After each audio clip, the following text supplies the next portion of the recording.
ladies and gentlemen. It's your favorite paranormal investigator. My name's Tim Sedano, and this is Paranormal Insight. The Church of Mavis is broadcasting live on... I don't know why that's up there. I'll have to kill that banner. Nope, I'll have to hide that banner. Where's that banner at? Church of Mavis. Church of Mavis. I'll just get rid of it. There we go. We got rid of it. Okay, sorry for the snafu. Welcome. I'm sorry to hold things up. We have one of the most amazing guests in the world. He's also my Uber boss, but that shouldn't influence anything whatsoever. So, first off, let me say hi to everyone in the chat. That's Hillbilly Herb and Jen from PNL. Welcome to the show. And without further ado, let's talk to the guru of UFOs and aliens himself, Joe Montaldo. Joe, welcome to the show.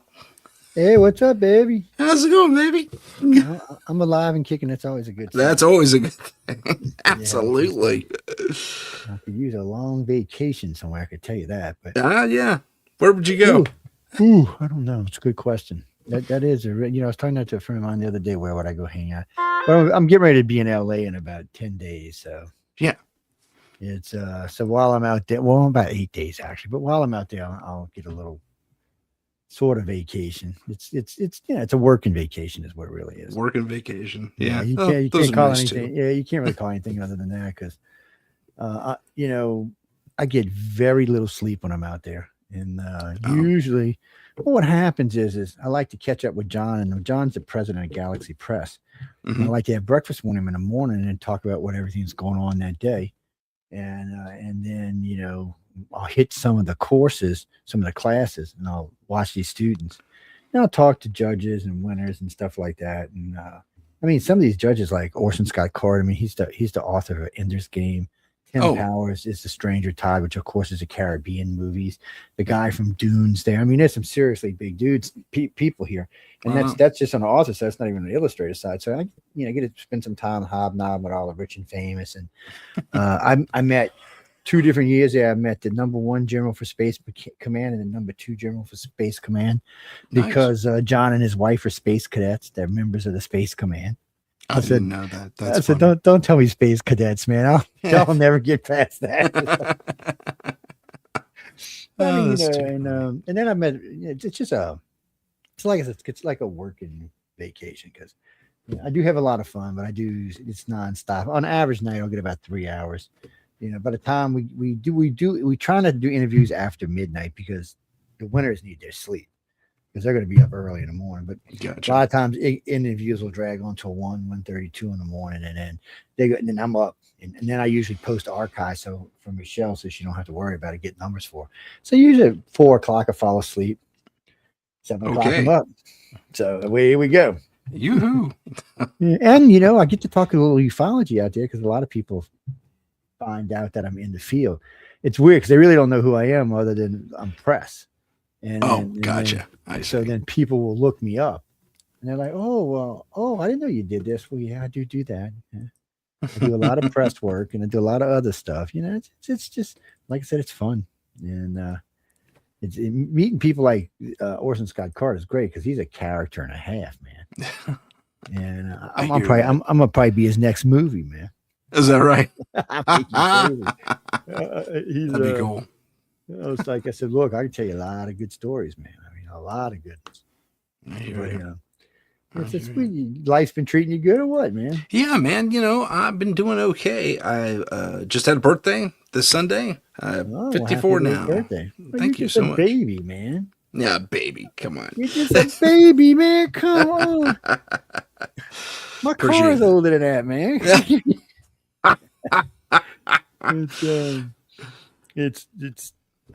It's kind of funny because I remember when I made 50, everybody's like, you're gonna panic. I really liked my 50s. I'm 60 now. I'm 62, 61. And I really liked my 50s. I had a really good time. And so it was an age in my life where 1, I was older, so I had a much better understanding of the world. And 2, people treat you different when you get older. And when you get old, they treat you like crap. And when you get older, they don't. Yeah. Fortunately, I'm not that old yet, but sooner or I later get you. I get get you. there. Yeah, but it's part of life, and it's how things I'm okay go, I with it. guess. You know, I had a lot of fun, and a friend of mine asked me the other day. He said, "You don't wish you were young again?" I said, "Yeah, if I wasn't poor." Like what? I'm like, well, you know, I'm not really into that let's be poor thing anymore, man. Yeah, I'd I'm rather with be you. older with money than young and broke. And just it's I it's not like the old days, man. But still, again, it's a lot of fun. Though. It really right is. on. Yeah, while I'm talking to you, I'm actually posting us on yeah, Rumble. Oh, very cool. Very Yeah. cool. Hello, That's why Rumble people. yeah, I was telling Michelle to leave some open. Let me see if I'll let me drop this one in right quick. Sure. Where is Rumble? Where's It's UFO around Rumble? there There it is, somewhere. right there. A Yeah, there it big is. hi to, let's see, Carrie, Sherry, Heidi. Big hello to Uh-oh, Heidi. Carrie Sherry. And That's Carrie, everyone. Sherry, That's and Heidi. Nally. And Car's here too. Oh my gosh, we have everybody's here. This is fantastic. It sounds like a sound. You know, I had a friend write me. I was reading the letter this morning about going on a show in New York because they want me to come up and talk about cattle mutilations. Oh, And I guess he was on some show the other day out in Roswell, New Mexico. And they got in a big argument over cattle mutilations. He said, "Well, you just need to go listen to Joe. He presents it better than I do." And well, because the guy kept telling him it was just aliens. It was just aliens. It was just aliens. And um, you know, I originally told him this when we at the 60th anniversary in Roswell. I had told him, I said, "Look, I said I've done enough research on cattle mutilations to know it's not aliens. It's probably us." But since then, which was it was like I don't know, 15 years ago, 14 years ago, since then I've actually been able to verify it through the government. ah, So it's not radiation even checking through our meat supply, yeah, that's that what they're kind of doing. thing. Well, I had told this to Linda Moulton House. I said, why don't you go look, Linda? You'll notice there's not much in the way of cattle mutilations east of the Mississippi River. Right. But there's a buttload west. And there's not really anywhere else in the world. Oh, they try to say down in South America, but the only two we really found in South America turned out to be one was a Brazilian general who was hiding cows in a water tower so he could claim them on his insurance. And another one was selling them to the locals and saying they were being abducted so he could collect his insurance. I see. But that was one of the first giveaways on when I first started researching them. You know, I was talking to different ranchers, and I said, "It's curious they bring the cow back." He said, "Well, if we didn't get a cow back, we couldn't collect our insurance." And it just slapped me in the head. I'm like, "Wait, what? What?" He said, "Well, yeah, the cows these are expensive bulls and cows. They're expensive, Yeah. $3,000, $6,000 a piece." He said they're insured, and I was like, "Really?" So I went back to everybody I had talked to and asked me, your cows insured? And sure enough, they were. And I found it funny that none of these were small ranches where this happened. These were big ranches. And then I started noticing, I pulled up the radiation map and overlaid the ranches on top of them and found all of them were within inside the winds or water fields of the blast. Yep. Oh, after that, it was pretty much a given. So I went back and researched the body parts in the blood and the body parts that were being taken. And that's where the radiation would accumulated the fastest. Huh? So I was like, well, son of a bitch. So I got some doctors to sign off on it. And I started digging. I started talking to friends of mine in the military and the government. And eventually I ran into a gentleman who introduced me to the project. And technically, it's not classified. It's just not talked about. Gotcha. And I found it interesting because when I talked to him, I said, well, how classified is this? He said, it doesn't say top secret on it. He said, but yet no one seems to know about it. And it's like, well, this is a project we run, but we don't talk about. It's like, okay, which I understand why, because anybody who got cancer in those areas would now want to be suing the government. Yeah. And the fact that they're not telling us suggests that the radiation's higher than it should be. Right. Or they would tell us. Yeah, that makes sense. I mean, I've always kind of thought that too. Yeah.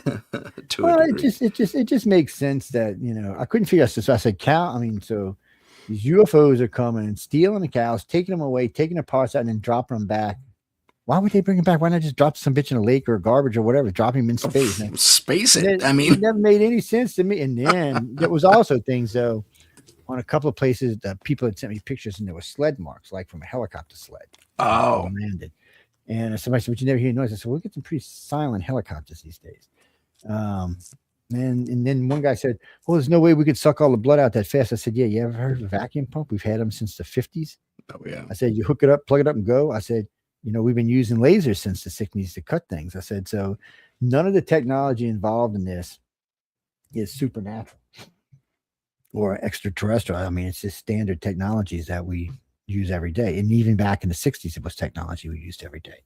So I never did understand that. And I never understood why ufology never took the time to actually research it. But I couldn't agree more. I mean, it's worth researching if you're going to prove or disprove UFO involvement, especially to that depth. I mean, just to make a wild claim about it is a little irresponsible. So there was a lot of that going on. And well, Linda Moulton Howe was the one was running all over with it and yelling about it and hollering about it. And I was like, I've never seen her do anything that I would consider credible in the field, but she's well liked for some reason. Well, she's had some. As long as you don't check her research, she's well liked. When you start checking her research, you're kind of like, okay. Or torching Linda. What was she? Not Miss America, Miss Idaho, or Miss somewhere or another. Well, my ex director, my ex national director who passed away, she used to give her nothing but hell. I mean, she'd get, oh yeah, I mean, because we used to attend a lot of conferences. And we always maintained a big presence. I mean, she got into it with her multiple times. Like on stage? On stage, at the bar, at the casino. I mean, oh my God, that's funny. Yeah. I was sitting talking with Stanton Friedman and having a cocktail, and they started getting into it, and I was like, "Stan says they two just do not like each other." I'm like, "No," and Stanton liked Dee because Dee was probably the most versed on Roswell even than he was. They got talking one night, and she started telling him about the nurse and some information. He was well impressed. He was like, "Damn, Josh, I told you, only bring in good directors, man. So I'm lazy. I don't want to have to work hard. Bring them directors and put their asses to work." Which we're doing that right now. We're in the middle of recruiting right now, but oh yeah, yeah, we're not going to officially reset the organization until we have I think they wanted 40 directors, and then after that, we'll probably reset up the sites. I mean, it's all still up there. It's just everybody wants to do resets, and about every 15 years or so, we retire a bunch of people. Mainly because of burnout. No other reasons than that. But gotcha. When you deal with as many people as we do, and you hear as much of this as we do, sometimes it starts to wear on you after a while. I get you. I get you. And it also is very, very, very time consuming. It can take up a lot of your time. Oh, years if you do the research. Yeah. Just dealing with one contactee can consume a massive amounts of time. So at the organization's height, we had 70-something thousand members with about 30,000 doing research. So we racked up caseloads really quick. Well, I mean, I left MUFON with 5,000 abduction cases, and they weren't even MUFONs. MUFONs weren't tracking abductions. We were. Walt Anders had given me permission to put a team together for that, because MUFON didn't believe in alien abduction. Matter of fact, MUFON didn't even start talking about alien abductions until I got Wake Up USA and started torturing their asses every day for 3 years. And I brought in every director they had, including their current ones, and said, "What the bleep?" And I said, "You never get into the truth chasing lights in the sky. There's only 3 ways to get to the truth." And he's like, "Well, what do you mean?" I said, "Well, either ET is going to come tell you, we're going to capture a real craft and put it there, or the government's just going to fess up. But there ain't no other way to get to the truth than this." So, but UFOs just aren't going to do it, because even a UFO, if we capture them, they would just say it was ours. Advanced technology. Because I was looking at the X-47 flying yesterday. That's our new 6th generation fighter. Oh, that's a beautiful bird, man. I love that thing. And when it's in certain movement maneuvers, it looks like an unidentified flying object. The other day, it was doing this one particular move, and it just looked like a black triangle because of the way it was. And people only realize the plane is very stealthy, but can actually physically go invisible. It's the first one we've had like that. Oh, very cool. I heard that was the rumor, but we've seen.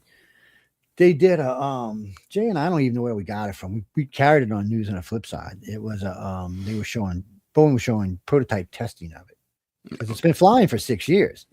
Which nobody actually knew, because I was listening to this China the other day talking about, we're the first one ever, sixth generation, and they just started flying it like a week ago. I'm thinking, dude, you better wake up. No. I said, I was about to come start blowing you up, man. But on certain angles, it looks just like a TR-3B or something. It's gray shadow down bottom, and when it arcs, it turns, and it's very interesting. Matter of fact, the guy the other day was swearing the F-22 had to have alien technology because it was dodging missiles. It would just come up like that, and then it just turned itself in and inverted and came back under the missile. I was like, yeah, I saw that move. That was someone had it up man. Somewhere. Yeah, and then they showed a couple other ones like that. I said, that's seriously impressive jet. That's beautiful piloting too. Yeah, it's vector technology. Maybe we did get that from the aliens. I don't. Could be. I wouldn't surprise me. I know the only things I would be say for sure that we got was probably aircraft aluminum, fiber optics, and the microchip. Because that's all. That makes sense. Well, that's all pictures. The Roswell, I think it was a Gazette or something, put out a news article like a week after Roswell, and there's a picture in the article of three things. One looked like a really light type of aluminum rod, like an aircraft aluminum rod. The other one definitely was fiber optics. There wasn't even no doubt what it was when you seen it, the little stringy pack. Gotcha. And then the other one was a chip about yay big around, and with its port chip being about this big. Still at that point, that chip's still more advanced than what we have today. Oh yeah, I imagine it's probably really super complex. What's scary about it is without it, there would have been no computer revolution. Yep, I hear that too. I hear the exact same thing. What does that mean for us? Where will we technologically? We'll definitely be a different world. Yeah. Well, so we'd probably still be on tubes. but is that a form of interference? I mean, it depends on your take. I mean, this is a good question to ask you. Are we actually receiving gifts from our stellar friends, and are we in a relationship with them as far as minor technology sharing? They get to come here, go on vacation, or interact with us to one degree or another. I mean, what's the story there? Because I know you've done some research into this. Well, I mean, the aliens are interesting because, one, we know they can retrieve anything they want anytime they want. Doesn't matter if it's on a military base. They take people out of jail. Yeah. They've taken them off of military bases. That doesn't seem to phase them. So I always wondered, somebody had given the Germans a spaceship, and at the beginning of the 19th century, probably around 1899, 1901, somewhere around there. Mm-hmm. Through the 1900s, like 1910, 11, 12, 13, 14, 15, and 16, the Germans were trying to build saucers. Now, one of these saucers happened to be a boat, one was a tank, one was a plane, but they were already starting to look at jet engines at World War I. I mean, and we didn't even develop our first until the end of World War II. The Germans were already flying. They just didn't have and the sad part for the Germans were they had enough planes. They didn't have enough pilots. It takes a special jet. I also heard they didn't have enough material. Like they needed more aluminum. According to the trial in Nuremberg, they had over 75 jets sitting ready to go. They had 5 pilots. Wow. Well, the problem was somebody made a big boo-boo. They thought, okay, we make the jet, we put the pilot, he can fly it. No. First off, jets pull way bigger G's than prop planes do. Yeah. Their maneuverability is much different. The way you handle them, they run, start the whole 9 yards. An average pilot's going to go to school. It'll be 2 years before he ever gets in that freaking jet to really fly. Right. And then he's going to get a good year of of training just for combat. So these guys didn't get any of that. They were talking about it in the notes. They actually said a couple tried to fly and crash the damn things. They just it was unfortunate. It was fortunate for us. It was just unfortunate for them. But if they would have developed it first, or if they'd have developed the nuke first, we'd all be seeing Zinc Heil right now. The man in the high castle would have been a reality. Yeah. Yes. It's always fun. I mean, all this is great. And then Hitler had said something about a type of extraterrestrial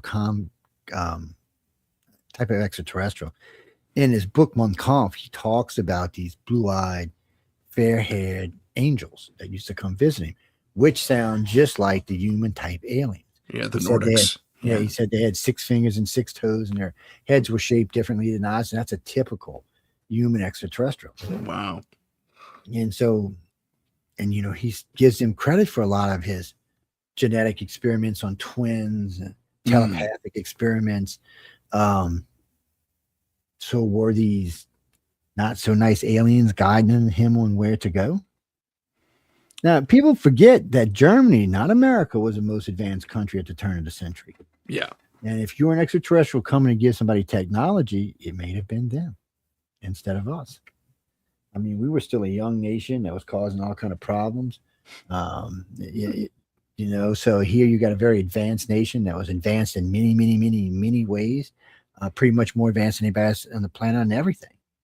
So if you were an alien sent here to give gifts, and because Hitler wasn't Hitler then, somebody else was ruling, and Hitler ended up getting hold of the technology, but in the end, it ended up being ours. And then again, I'm pretty sure we're the ones that crashed the saucer. Yeah, Roswell. Right. Yeah, everybody always, lightning brought it down. It always makes me crazy when people say that. And I'm thinking, do you know how much energy is in the cosmos when you fly past like Jupiter or Saturn or places like that? How much radiation and electrical energy that these ships are exposed to? Right. Just jumping portals is probably more energy than any lightning bolt will produce. And I would imagine if you can go through space at light speeds where you have little microfibers that could rip through your ship like tissue paper, right, you've got some kind of shielding that protects you from that. If you have, and I have something to share that kind of relates to that. Okay. This was captured by NASA's Solar Observer, where this ship sits there for about 3 days. I mean, if you have a ship that could pull that off, hover right next to the sun and suck up its energy, I imagine a lightning bolt would be pretty ineffective. They've got a picture. It looks like 3 board cubes up against the sun. I saw that. That. That was amazing. NASA said that was a fake. And then stupid NASA, not NASA, JPL Milan released a second set of photos from a different orbiter.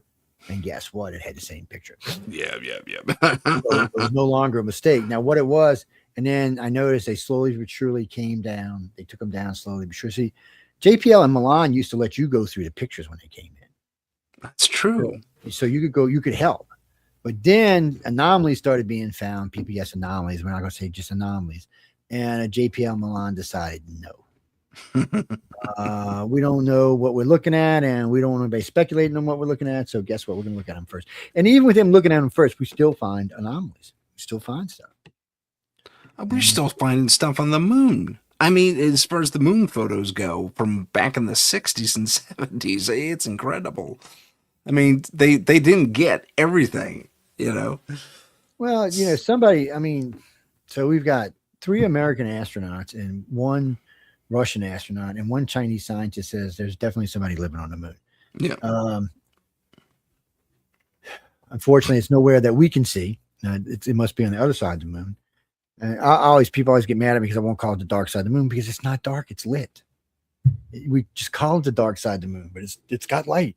It gets light, yeah. Yeah, it gets a light, yeah. And then that's like where we're getting ready to put the Artemis mission. Yep. The light is almost 24/7, except in the craters, which are holding, guess what? Ice water. Yeah, I read that the other day. Yeah. And now they just found flowing water on Mars. They're did. They're almost positive. And I said this 30 years ago, because there's ice caps at each end of the planet. And I said, I guarantee you, not only is there ice caps, but there's ice locked underneath that dirt in places. I said, we know sometimes it gets above freezing on Mars. Ice melts, it becomes water. Yeah. So that totally makes sense. Yeah. Well, if you watch, I think it's the northern cap, when it changes seasons, the ice cap goes away and this black stuff, like it looks like maybe a fungus or a mole or something. Maybe some amoebas or something, just takes over the whole area. And then it starts snowing. People don't realize it rains on Mars. It snows on Mars. Not like here, but it does. Yeah, especially near the poles, Yeah, something has to replenish that ice. That's right. And then, Pluto, they seen a UFO near Pluto the other day. Somebody said they thought they were getting ice or something. I'm like, how can you see that? I mean, you might have seen some anomaly, but our telescopes are not that sophisticated. Don't we have a satellite over there? We did, but I don't think it's there anymore. I think it went somewhere else. I thought we had a specific it might still be orbiter, but because we've been leaving orbiters all over the place. Yeah. At one time, there was 6 of them around the moon. Mm-hmm. That's right. We had two, China had two, India had one, Russia had one, I think France had one. It was ridiculous. It was becoming crowded up around the moon. Jen has a question. What you got? Jen's question is, what will Artemis 2 find on the so-called dark side of the moon? Nothing that they're going to tell us about. That's fun. That's fun.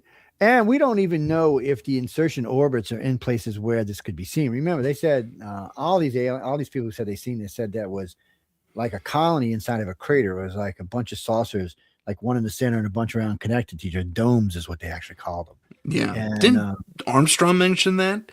Armstrong mentioned that. Armstrong said that they were told not to come back to that area. He said people always got the wrong impression that he said not to come back to the moon. He said, that's not what they told us.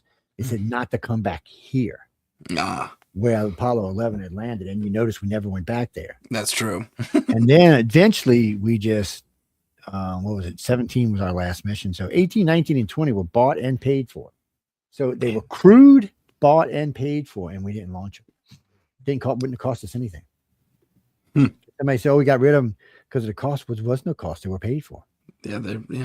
Where'd that money go? I remember that the head of NASA said that the space program ended because America was no longer enthusiastic about it. He said that's why it went away. He said without them being enthusiastic, Congress didn't care, and that's just the way it went. Wow. Yeah. Do you think that's true? Partially true. Okay. I don't think they found what they thought they were going to find, or it wasn't going to be as useful as they thought they were. I know one of the astronauts, I think it was on Apollo 14, said that they were hoping that they would find the so-called hidden Nazi base up there. Oh, okay. No one's found one yet, but and then nobody, it's like the ringing in the moon thing. What the hell is that? I was going to ask you about that. I mean, I watched a special just the other night. The guy said, we shot the lander down at the moon and some bitch rang. Yeah, it rang. Yeah, like it's got a layer, like it's hollow or something. Yeah, he said it must be like he said it's got some type of metal and then it's clear. It must be empty inside. He said, because it rang and it rang and it rang and it rang and it rang and it rang. Yeah. And if you ever notice the craters on the moon, they're not real deep. They're real wide, but they're not real deep. They're also very uniform. Yeah, it's suggesting that they're hitting something that's destroying the rock before it can penetrate any real depth. Right. Which I have no idea. A lot of people seem to think the moon's artificial. So, well, I listened to the moon broke away from Earth. Because some of its mountains line up with some of the mountains in some of the craters in the Pacific Ocean. Maybe true. Could be. What about? I figured something smashed into us, and eventually it broke off. It was like probably like you get an egg in the side of your tire. It's probably like that. And eventually it just popped off and became this little moon. Gotcha. Well, one day there won't be a moon, people. Not for a long time, but one day there won't be. It's moving away 3 to 4 inches every year. Yeah. The orbit's getting more and more distant. Eventually it'll be too far out. And once it gets to a certain point, it doesn't matter if we can still see it, because once it stops affecting our tides, oh shit, we're in trouble. But it'll be slow. I don't think it'll be as much trouble as you think, but it'll be slow. It'll be, well, it's probably already been 500 million years or so. Yeah. But what gets me is there's past writings where they talk about there is no moon. Yes. The older writings, no moon in the sky. It's confusing because that's not that long ago. And you're thinking, no, there had to be a moon back then. There's no way because it's too, settled for it. Had to take a good. I would imagine for a long time there was a big debris field around it and stuff. I'm actually surprised there's not now. That's another thing. It's so clean around here. Yeah, it is very clean. Unusually clean. Now, what about just because it popped into my head about if you look at the moon on a full moon, you can see a reflective kind of map of Earth. So. I don't know. It's weird. The moon itself is a weird, strange, beastie thingy, babe. Yeah. I don't even know what to think about a lot of times because I'm just kind of like, it just nothing adds up with it. It's true. two and two's not making. Yeah, it's 2 and 2's not making 4. And when science has been studying it for this long and still can't give you an idea of how it came to be, you got to stop and go, okay, I thought we were advanced, but we still don't know how the moon got here. I mean, give me a break. How can you not know where the moon came from? And look, as far as we know, the aliens parked it there and they've been using it ever since. Well, that's been the popular theory, yeah, that it's basically an away base of some, or forward operating base of some sort or another, or either for observation of us or other work out in the world, out in the universe, but maybe both. Who knows? I mean, it's big enough. It's definitely big enough. It's definitely a strange little beast, but eventually, I don't know if they'll figure it in our lifetimes, but eventually somebody will figure it out. Maybe once we get up there enough, once we got a colony up there, I think it'll go a lot faster because they're expecting to find stuff. But we're not really staying long. We're only going for days. Like right now, we're not even going. We're just flying and circling. Yeah, we're doing a loop, an orbit. Yeah, and then we're going to come home and do our thing, and then go back. Now the second mission is going to be a landing mission, and that's going to be the official start of the new colony. Yeah. And according to NASA, the colony by 2032 should be well established. Yeah. Even to the point where there would be some sort of, what's that called? Tourism. Light tourism. Well, tourism. There's a couple of groups working on tours. Virgin Airlines is working on space tourism right now. So is, what's his name? Jeff Bezos. He's working on with his giant dildo spacecraft. It's have you ever seen it? It's what it looks like, man. Well, anybody writes to me, you go look at the thing. That's what it looks like. It looks so much like that even TV shows have made fun of it. Oh, yeah, for sure. Go watch the girls go into space the other day, a couple months back. This shit was hilariously funny. Those so-called astronauts. Right, they were just celebrities, right? They didn't have any formal training. Yeah, and a bunch of astronauts got pissed about it. They got I bet. It's because NASA doesn't consider you an astronaut if you haven't been trained for certain things. They just consider you a specialist. Right. They really only consider astronauts that are trained pilots and stuff like that. And I'm like, which is technically it's not true, people. If you go to space, if you go to real space, you're an astronaut. If you go stick your toe in it, you are not. So, they didn't really go into space. They just went to the top of the atmosphere and then came back down. That's what William Shatner and his group did. Yeah. Well, what you can tell is there was nobody floating around in the capsule. So like they had a moment of no gravity and then it came right back down. Yeah. So if you ever watch NASA astronauts train, they put them in a Boeing 747 and they fly them up and then they drop the plane down. And when it does, it takes the gravity away, and you'll see them flying around, throwing themselves around. It only lasts for a few seconds, but it's how they train. And, so they call it the vomit comet. Yeah, it's good stuff. It is. And that's about what them ladies did. They didn't actually go into space. It's well, you can tell that capsule doesn't even look like it's really made for that kind of environment. It just looks like it's completely automated. They didn't have to do a thing. Yeah. Well, pretty much that's how it's always going to be. Now, Artemis is not completely. I mean, I watched today when they did their burn to take the capsule out and hook it up. But we're going to be living on the moon. Get used to it. Yeah, that'd be great. And Elon's going to help them establish a base, and then they're going to start sending. Elon's goal is by 2040 to have 50 ships going and coming from Mars every day. Wow. So he must have an engine prototype at the ready. So he said originally everybody said, it's going to be this and this to get to Mars, but Elon said, no, and then everybody said it was going to be a one-way trip in the beginning. Which look, one-way trip would have been cool, but Elon said, no, stupids, we're going to build rockets going and coming. So if you want to stay, you can stay, but if not, you can hop on the one coming back, the empty cargo ship, and come home. And and he said because for at least 2 decades that Mars will need steady, not just people, but food and fuel. And they'll start probably making fuel there, but they're going to need the stuff for fertilizer. Yep. And it's also why one of them, they want to establish this thing inside Olympus Mons where they could put like 5,000 cows, plant a bunch of grass, put artificial sunlight in, put the cows in there. That way they'd be making fertilizer and beef at the same time. That's a good plan, actually. And then he said you could go up a couple of levels and close everything off and make that your colony, and you'd be protected by that big frickin'. He said, "You notice there ain't no boulders went through that thing yet. So good protection. Or you could go underneath it because you know there's going to be a lot of hollowed out chambers underneath it. He said in those kind of places you could seal off quickly without having to build in a lot and have an airtight environment. He said right now the current plan is to stay inside the ship, and then we lay it on its side and we connect them all together and we make a colony. Okay, that's fine, but the surface of Mars, just like the surface of the moon, is not well protected. Yeah. And I don't think y'all understand what a rock this big can do to something.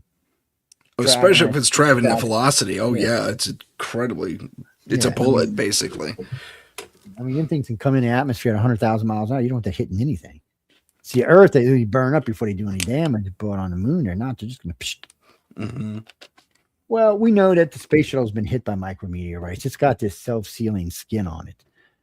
It does give them an alert when it happens, but so it's happened more than once. Didn't they lose like a third of their tiles on one reentry because of that? They lost something on one, and then they had to the other day, or no, a couple months back, they had to move the whole space station to dodge debris. Right. From a satellite, yeah. And it's not even the first time they've had to do that. Yeah. So we need rules about let's clean up space. The aliens should come by with one of their big sucker ships and vacuum the whole area. Vacuum that old shit up. You know, open its mouth. Oh, I said the S word. I'm so sorry. Don't find me. We're not rated. We're not G-rated. It's well, no, we are on FM, right? You know, or yeah, we are, but they won't get us for that. Those kind of words they don't care about. Okay. Now, like my Friday night show, if that was on FM, I'd be in trouble. Or Saturday night, that was another bad one. Man, nobody can keep their mouth shut on that show. I've been on that show a couple of times. Yes, well, I tell all the hosts anytime they want to stop by, stop by. I just told Michelle the other night I wanted to come by and tell us about all the weird places she slept through her paranormal career. Yeah, oh, really? Yeah, if it's nasty, horror, and scary, you crazy girl wants to go sleep there. Oh, okay. It's one of her favorite things. So I was picking on it night before last. Actually, we were after the show. We were talking, and I was telling her, well, come on, we'll do it. But she's having a lot of fun too. I just can't get anybody. You know, it's like Congress. Talking to Congress is a waste of time because they don't know what they're doing. Less and less, huh? I feel this. Well, it's not that. So it's like, okay, you're giving testimony. You're looking at the lady who's asking the questions. Yeah. And when you'd answer a question, even on the polygraph, you'd answer a question, and they would all look at you. Look, that's impossible. You just watch the polygraph guy say it's not impossible. He's telling the truth. Yep. So you seen a voice stress guy over there say the same thing. Body language guy said the same thing. Because I could not believe they never thought about this. So when I went to testify, I said, well, why don't we have a polygrapher here? And that way I don't have to stop and explain myself every time you look at me like, you know. So they did, and they brought in the guy from Conoco. He's number 2, and he said he was amazed by me. He said, the guy who was doing body language, he said, you were so relaxed. He said, how can you sit in front of these? Because I mean, there's all kind of people. There's senators, congressmen, House reps, military colonels, admirals, generals, and you'd say something, and they just all look at you like. And then I taught her ass up about that Koresh guy. I'm like, I said, it kills me. Y'all bring in this guy that Greer tells you. I said, I trust Greer this much. And I said, you bring this guy in, and first thing he tells you, well, all my information is second and third hand information. Oh, and I'm also a spy. Wait a minute. You want me to trust a spy? Is that what you just told me? That has second and third hand information. I'm thinking. And then he goes, and you're under dimensional, and they come through and they crash like every third ship. I'm thinking, really? And what kind of drunken aliens are these? I mean, you would think if you've been, because, you know, they've been coming a long time. We're talking hundreds of thousands of years. You would think if you were losing that many ships, you would just quit coming. You'd think so. I mean, or get better pilots. I mean, and in all that time, they haven't figured out the problem. I mean, give me a break. If you're going to lie, give me something I can believe. Right. I'm not against interdimensional aliens. I'm sure they do exist, but what seems to be visiting us seems to be from our dimension, from our own time and space. I mean, as far as what they tell everybody, they're from our own time and space. And the greatest is supposed to be in a solar system on the other side of the known galaxy, 150 light years from here. Oh, they're literally on the opposite side of us. Yeah. Yeah. So, okay. Well, but this gave me a hint. So they always talked about the light beings weren't from our galaxy. They were from a different galaxy. So first couple times, I mean, shit, man, crossing galactic space has got to be a bitch, no matter how advanced you are. Yeah. And then it dawned on me, well, they didn't have to, because the Milky Way is eating 5 galaxies right. I was just going to say something. right now. The Sagittarius is the biggest one it's eating right now. Which, well, that's us, right? Aren't we on the edge of the Sagittarian galaxy? The Sagittarius arm of the galaxy. So a couple of years ago, scientists came out and said it is possible that Earth is actually from Sagittarius, not from the Milky Way. Right. And then science tried to came and said, no, we're from here. And he said, then why all these red dwarf stars around us are from the Sagittarius galaxy, but yet we're from here? He said, so somehow they all fell out of there and went all the way around us and none of them ever hit us. He said, no, it'd be more like we were moving with the group. Gotcha. And science went all apeshit. So now it's a 50-50 split. Depends on who you read, on who's going to agree or disagree. But right. I tend to lean with the absorption theory at the end. You know, it just seems, and it's the other oddball thing. And this is another oddball thing. We're not on the spiral arm. We're past the spiral arm. Yeah. So we're out in dead space where there is nothing. So when you look at our galaxy, you'll notice all the spiral arms are just full of stars, stars. Yeah. You don't really see them in between the lines. You really see them on the lines. There might be one to start, but we're out in the part of space where I don't even know how anybody knew we were here, unless they already knew about us before we got here. Because I mean, so somewhere along the line we were pushed through the Sagittarius arm into the space next to it, which is where we sit today. Yeah, and no scientist has any explanation for it or how we got here, because everything else seems to be confined to the gravity of the spiral arms themselves. And it's not that there's not rogue stars and rogue planets. There are, but we don't even seem to be rogue. We're an intact solar system, functionally intact solar system. So we're gigantic too. I didn't realize how big our solar system is. All the way out to the main Oort cloud is like, that's literally a light year out, and there's more beyond that. It's crazy. So if you're incoming to Earth, you'll start feeling the effects of Earth at 2 light years. What's funny about that Proxima, it depending on which Proxima we're talking about. We'll just use Proxima A, which is 4.4 light years, 4.2 light years. We actually rub up against each other. The 2 solar systems are touching. Right. We actually affect each other. They didn't know that until recent times. There may even be some overlap, which they didn't even think was possible.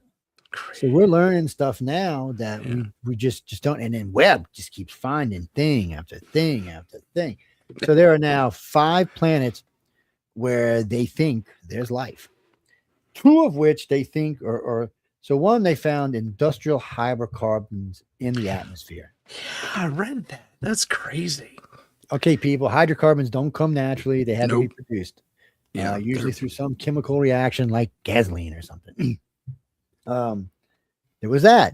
And then they found this type of carbon that creates life in this one atmosphere all over the planet. So there's no doubt. They said there's no doubt there's going to be some kind of life there.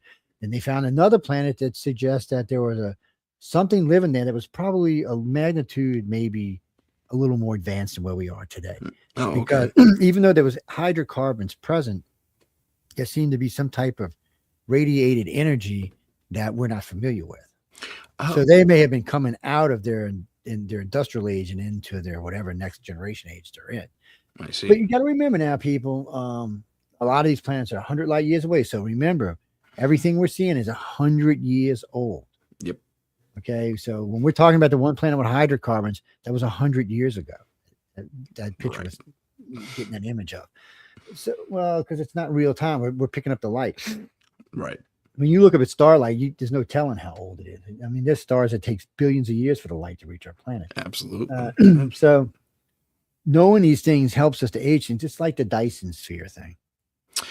Yes, that was a great case. I read about that too. They're saying there's 60 something of them. Yeah. They have found these things. They're not, some of them, they're not all complete, but so at first the one star we're talking about right now, they said, they thought there was something around that every now and then, maybe a big asteroid field or something else that was blocking the sunlight from time to time. And then they started noticing that the sun was always blocked in this location, and then it was blocked in this location like something was being built. And they noticed that it was changing over the years, like it was being added on to. So at one point, they realized it was probably some type of Dyson sphere. Yeah. Ladies and gentlemen, Dyson sphere is an interesting thing. Some Dyson spheres are supposed to have a sun inside of them, and then you build all the land on the outer shell. Yeah. Some Dyson spheres are actually supposed to contain solar systems. Oh wow, that's gigantic. So I don't even. Yeah, it's like a you know the little globe you get that Santa Claus in, you shake the snow. I guess Sure, that's sure. that's your daily Dyson sphere. It's technology that we won't possess for millions of years, but well, maybe not millions, but at least a million. Right. I mean, I one, mean, you got on to be that able to, scale, yeah, yeah. Well, you got to be first. You got to have the ships to move stuff around that big and be able to handle that radiation and stuff like that. sure. It's strange, but I mean, at least we're starting to realize that we're not alone, and we need to start paying attention to it. But that's like Trump said he's going to release the UFO files. Well, he doesn't even have the clearance to make that. I get that. So Who'd he they hand it told, off to? Higseth? yeah, I think so. No, he told what he did was went to a bunch of different groups. He went to the Pentagon for them to look through their files, and went through the library for them to look through their files. Anywhere these files could be contained, they asked him to look and find. Now, as much as I like Trump, they told Bill Clinton and Barack Obama, you do not have the clearance to know what goes on in Area 51. Okay. Think about this, people. Yeah. This is the president of the free world, and the military told him, you do not have the clearance to know what's going on here. And when Clinton pushed it, he said, you're only here for 8 years, my friend, and that's it. He said, and the guy, he said, told him that, said, I've been here for 40. And the guy who's going to replace me is going to be here for 40. He said, we're the keeper of the secrets, not you. And they said the one guy cited that he didn't trust Barack or Bill not to give the secret up. They thought that to try to make a legacy out of it, they would give the secrets up. Now, will Trump give the secrets up? It might sound like he will, but he did release the Kennedy documents. He released the Epstein file. He released all kind of stuff. So maybe he will. Now, while mentioning that, how much pertinent information is going to come out of all the stuff he released, that's anybody's best guess. Well, that's my fear, that it'll be another redaction farm, you know. Well, he told them, just like he told them with the other files, no redactions. But again, that's not going to be his call. Yep, that's true. Let's briefly touch on the Artemis 2, since it's in the news right now and it's happening right now. Talk to me about the, how do I put this? The myth and or the reality of the Van Allen belt issue. I never did understand the thing about the Van Allen belt. Okay. So it's not really that big, and they're hauling ass when they go through it. It's not like they're just putting along. I mean, come on, people, they're getting to the moon in 4 days, which is what, 300,000 miles away or something? 200. I'd have to ask 250,000, give or take. Yeah. It's a long ways. So it tells you how fast it's going. So the Van Allen belt is not quite what everybody thinks about it. Now, people, we have satellites in space all the time. Yep. We also have the shuttle. I mean, not the shuttle, the space station, which constantly has people on it. Now, what gets me about it is I was a little leery the first time I read about the Van Allen belt and looked at the Apollo spacecraft. I was like, Jesus, this thing offers very little protection. But now you know why they were required to wear their suits the entire time they were in the ship. Right. See, Artemis is not going to be required to do that because Artemis is a shielded spacecraft. It's not some aluminum shit all over the place. Oh, yeah, man. There's places on the old Apollo capsule that were nothing but foil. So nothing but foil. I mean, no, James. I mean, the Apollo had a thick steel capsule, but it wasn't really what you think. Okay. When I was like 12, my dad took me to Florida.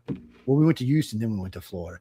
Mm-hmm. Both times I snuck into one of the capsules, got my ass in trouble a second time. Climbed over the little thing and hopped inside of it. And dude, I was little. I mean, I was like 12 at the time. And I wasn't all that big of a guy, and I felt cramping. I could only figure at this size, I'd be like, Jesus, let me out of this thing. I'd be claustrophobic.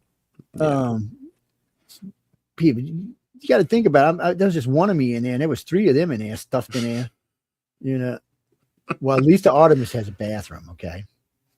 Yeah. Yes, even though it broke when it first started flying, but they fixed it. They had a bathroom. Good. See, and you always laugh when I tell you we're going to need plumbers and mechanics and gardeners in space, because we are. We're going to need everything we need. When we get to colonize, we're going to need everything we need here. We're going to need there. So everybody will have a job. Yeah. Plus, if you're old and ancient like dirt, going to Mars will be a good thing for you. Going to the moon will be a good thing for you. Yeah. And first thing let's say you have severe arthritis. Well, when you get to the moon has 1/6 G gravity, which means instead of your bones being like this, they're going to be a gap again. When you walk, there won't be rubbing. Same thing on Mars. Yeah. Also, that gravity that pulls down on all your vital organs will have stopped. Your blood pressure will have eased. Yeah. There's a lot of benefits for old people living in space. Yeah. Not for young people, though. Young people it will actually do harm to.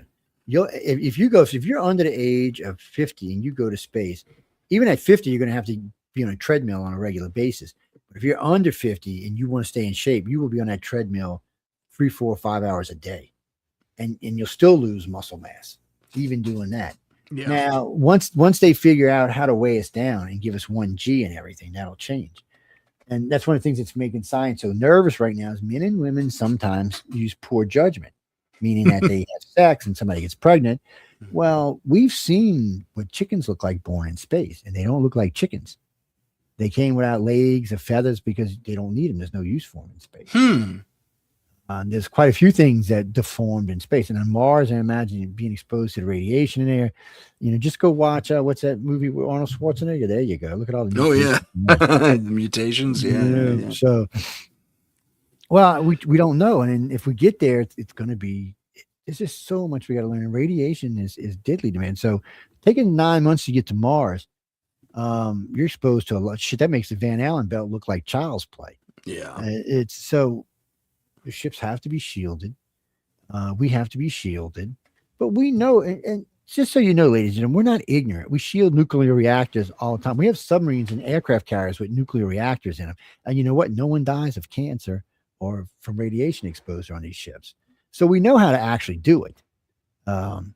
It's harder in space because you have to get that damn thing in space. All that weight has to go up there. So when you start adding lead shielding to shit, you start double, tripling, quadrupling weight, which is what they don't want to do. So they try to use different types of materials and layer it in there. So this is a good one for y'all. So on the space station, they have Kevlar walls, self-sealing Kevlar walls. Yeah. So yeah, when a thing penetrates it, it'll go in so many layers and it stops and it seals itself. They're all throughout the entire station. You can basically, the new station's going to probably be inflatable, for lack of a better way of saying it. I'm sure there's a better way of expressing it than that. But what I find interesting is in the old days when we ran a lot of space missions, there was lots of extraterrestrial contact, it seemed like. Lots of people. I mean, many astronauts reported seeing stuff in space. That was one of my questions. Yeah, go ahead. Well, you got Mercury, Gemini, and Apollo. So Mercury missions were just the single guy flying around doing his thing. Gemini was a 2-3, Apollo was a 3, but all of them spent time in orbit. Yep. Alan Shepard said on a couple of occasions, he would just be chilling, looking out the window of his capsule, and you just see something float over the top of you. Well, back then, people, there was no debris in space. Yeah. See, today you might say, "Oh man, they all did satellite." No, not back then. What was in space? Sputnik. Yeah, one thing. Yeah, and I don't even know what it was doing. So I mean, it's not like they were going to run into stuff.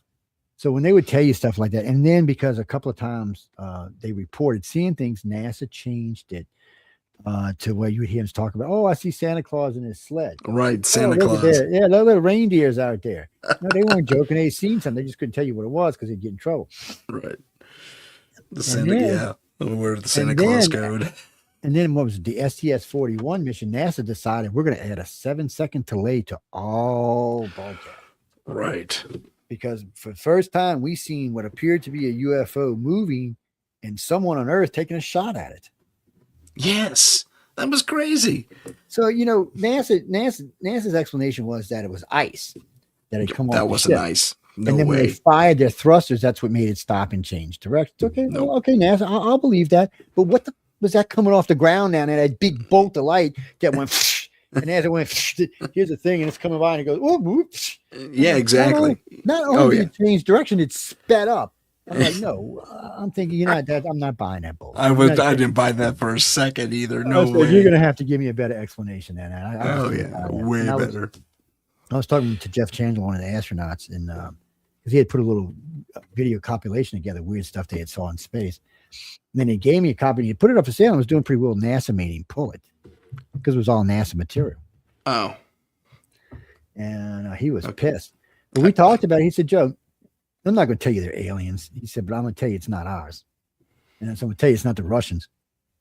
Because if the Russians had stuff like that, we'd have already been conquered." Fair point. and just like Navy pilots and commercial airline pilots, you are supposed to report them. A lot of people quit reporting because you could lose your job, but then it became a mandatory thing. So Navy pilots have to report. Navy pilots love doing this stuff. They'll catch you.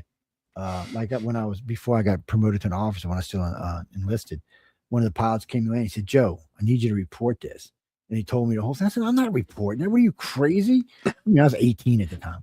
I'm like, no, dude. So he said, "I'm your officer. I'm giving you an order." I'm like, so I went to the command on watch and gave him the report. He said, "Did you see that?" I said, "No, the pilot said." He said, "He just didn't want to come tell y'all." He said, "Which one was it?" I said, "I can't tell you that. If he didn't going to tell you, I can't tell you." He said, "Joe, there's only 4 pilots been on the ship in the last hour." Yeah. I said, "Well, it should be easy for you to figure out then."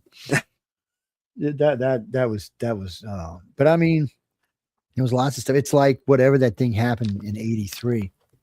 I was on a Nimitz in 83 and President Reagan was coming out. 83, 84, I think it was 83.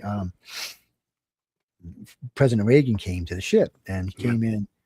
They brought him in with a fighter escort, landed him on deck. He got out, waved to everybody because we were all still on deck, and he went into the side of the command tower. Sure. And then you get this alarm comes over, clear the deck, clear the deck, clear the deck. And I'm thinking, we're in the middle of bringing in planes. You mean clear the deck? We had planes coming in, so deck starts clearing. We're bringing the rest of our planes in, and it's still alarms going off. So the last jet, I put it on the elevator because we didn't have more room on the deck, and I was bringing it down. And right as I get on the elevator, me and these 4 guys, you see this thing, only can be described as a saucer, comes over the top of the ship nice and slow, goes all the way to the front of the ship and just sets down on the front of the deck. Well, when he sat down on the deck, the ship did this. It listed. Yeah. Okay. Peter, do you know how heavy an aircraft carrier is? Yeah. And this thing, I mean, the ship just, it felt like the ass end was coming out the water. I mean, it was enough that everybody in the ship shifted forward. And we even had stuff. Thank God we had our plane strapped down. Somebody got killed. Oh my God. And and then you hear everyone, the captain came on and he was pissed because there were still people on the deck.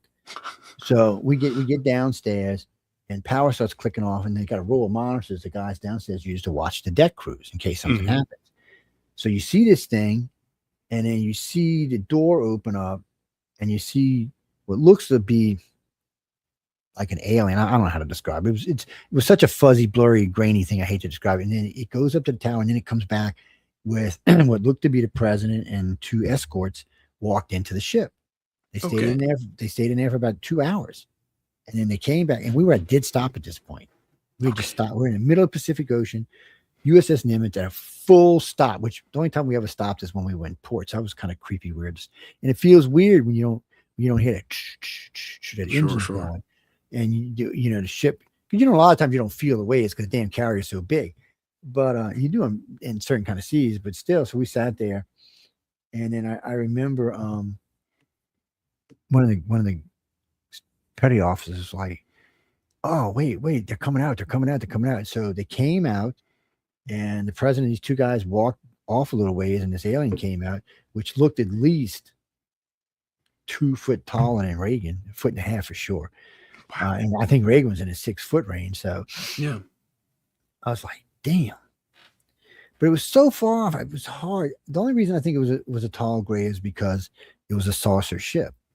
But I cannot swear by it because everything I seen looked blurry. And the monitors, you could see that ship crisp and clean. But when it focused in on the people, they were always fuzzy.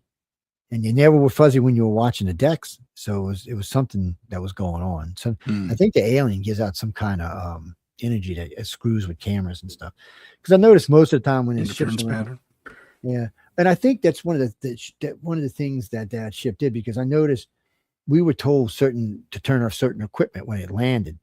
I guess it would have affected the equipment, certain types of radars and stuff that we have. Jimmy, Navy does not have one radar. Sorry. I can't even, look, dude, I would tell you, but they'd probably come looking for me. And I know what they had when I was in there, and I know what they have now, and it's wickedly bad. And most people don't know, but the Navy is doing away with sonar, because sonar is a great tool. Don't get me wrong, but when you ping something with sonar, they know where you are. Yeah, there's a downside to it. Yeah. So when we're actively running subs with pinging sonar, we know where you are now, but guess what? They know where we are too. So exactly. it can get a little rough. And I've talked to submariners who have talked about USOs, underwater flying objects, flying around. There was a story that sounded something right out of, what was that movie? Oh man, when they were in the underwater oil rig or the rig that what the hell was the name of it? Deep Blue Sea or something like that? No, it was the Abyss. Oh, the Abyss. Okay. It was the Abyss, and it sounded like something right out of the Abyss. He said there's a couple times things have come up alongside him and the ship just boom. So the captain like to panicked one time because they were in deep water, like 6 miles deep.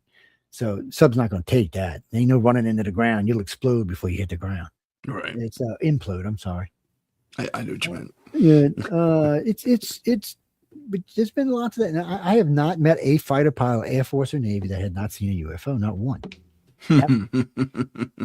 Matter of fact, when we were in the line shack on the carrier end, when I was stationed in Alvin Callender Field, when we were in the line shack, these pilots were constantly talking about all the things they had saw.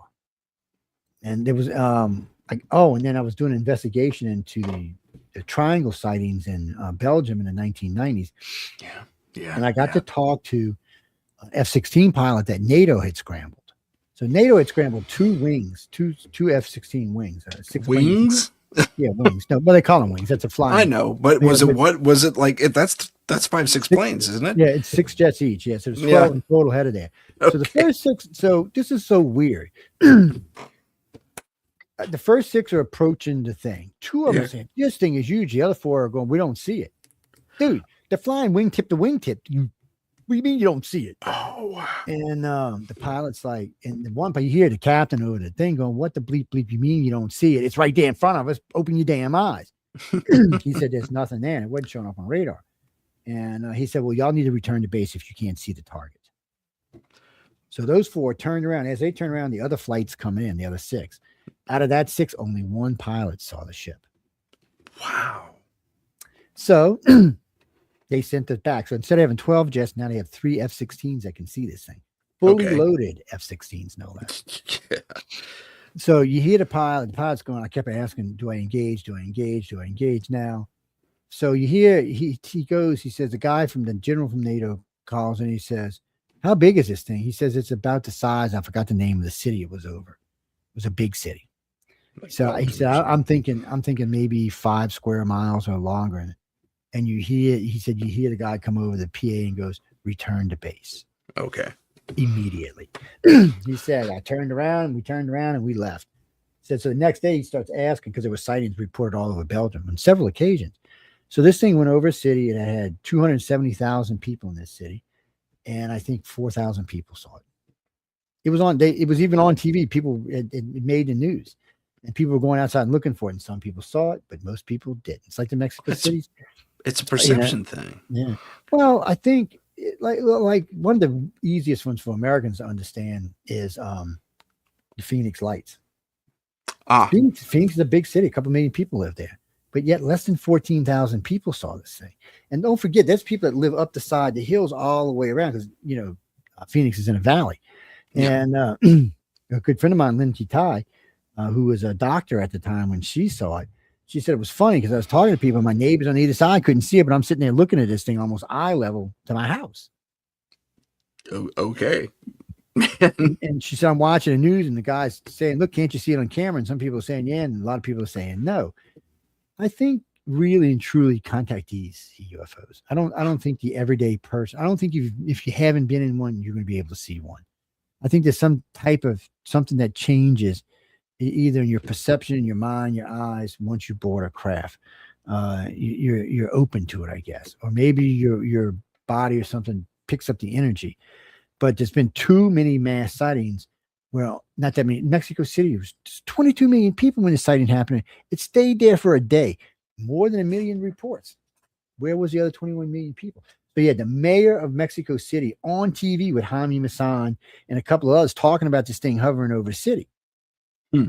And yet police chiefs and fire chiefs, they're all talking about it. But then other people say, it's nothing up there. And you see cameras going up, and some people saw a clear sky, and some people saw like something botting up against it. The original report was, and the reason they put this in the movie Signs was there was a flock of crows coming in, and they ran smack into the side of them. They all fell out of the sky. And that got somebody's attention. So he went on the news and saw what he saw, and then people started looking, and then more and more people started reporting it. But still, 22 million people, where was the rest of them? New York City, when the ambassador saw the UFO take that woman out of the window with the 2 Secret Service guys. No one else saw it. Right. No one else saw it. And you have to ask yourself, why did no one else see it? New York's a big city. Yeah. Cash Landry case, this thing flew all over the place, and they were the only ones to see it. But I hate to say this, I think Cash Landry was ours because of one, when it passed over the car, they said it melted the asphalt. The woman, 2 of the women died of cancer from extreme exposure. Wow. So that sounds like it was ours. Plus, there was a mass of helicopters and planes following behind it. Oh, it was under escort. Yeah. So it was something we were testing, and it went awry. Golly. Because, we've been working, most people don't realize it, but we could have had nuclear engines a long time ago for planes and boats and everything else. Sure. So originally, Stanton Freeman and I wanted to talk to him one night about what he did for a living, and he was a nuclear physicist, not a PhD nuclear physicist. He used to get pissed when people would tell him that. But so we were talking about it, and he said, no, Joe, he said, the main reason they didn't do it, he said, building a nuclear plane engine is not that complicated. He said, and we could have been fueling these planes. One plane could have been running on the same stick for 2 or 3 years. He said, the problem is we had to store the waste and radiation at airports. Oh. He said, that's an instant dirty bomb. Gotcha. He said, if we lived in a better world, he said, we'd probably be using them. He said, and then you'd have to take all kind of precautions because of, waste from the ship and things like that. The thrust, is there going to be any contamination in the thrust? But they'd already had nuclear planes flying at the time. They just decided not to use them. Wow. And think about a B-2 Spirit with a nuclear reactor. Yeah. No refueling at all. Probably pump it up to about Mach 3, zip over to Iran, dump a couple of 100 tons of bombs, and come back. It's just, but no, that's why we have nuclear submarines and nuclear carriers. We actually have a nuclear destroyer too. Yeah, we do. Yeah, we also have rail guns and lasers that most people don't even realize we have.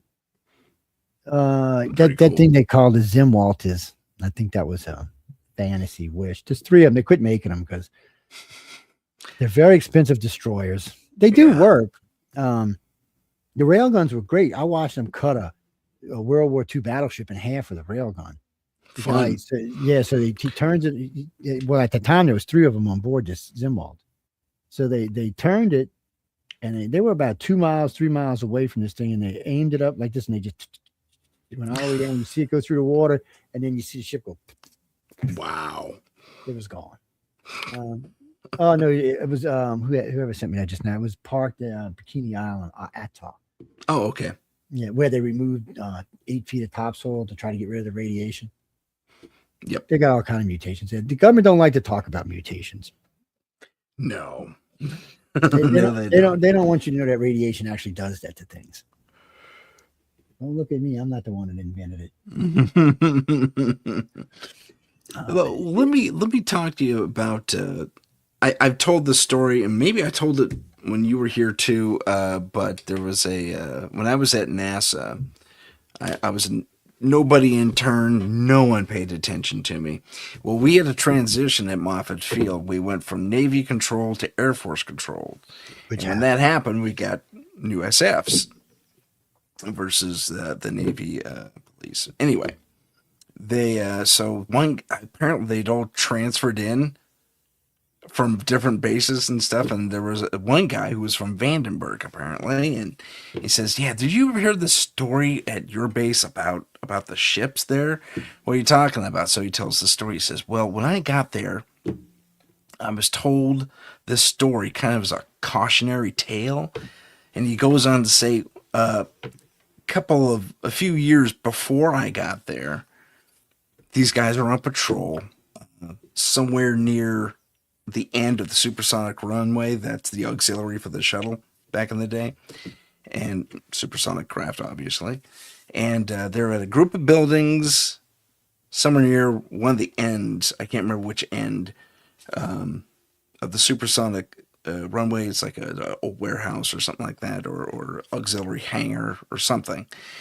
And he says, and these two guys are walking their route, and it's like they feel like they pass through like a static charge, and suddenly they see this gigantic spaceship just hovering, like maybe a mile, if not way lower, and it's just hovering there. It's a big cigar-shaped looking thing.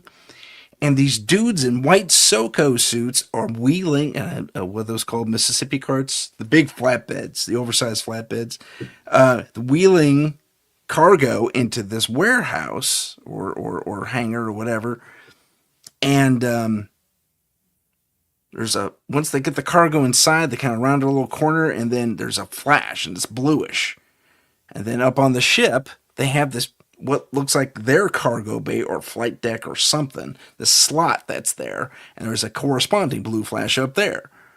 So they drew a conclusion. It's like they're teleporting stuff up there. It's kind of bizarre, but it was weird. They actually backed away, got through this field they perceived, and the ship was suddenly gone. It was like a projected cloak. It was it was really bizarre. And 3 different teams cited this thing, and every single time the CEO said, "You didn't see anything, take it out of your reports. I will never acknowledge it happened." That's it. That's my story. So do you think it is technology that is causing this perception field, or is it a combination between technology and experience? It may not be a perception field. You may actually be somewhere else. So the Greys and the reptilians supposedly can do cross-galaxy teleportation. Ooh.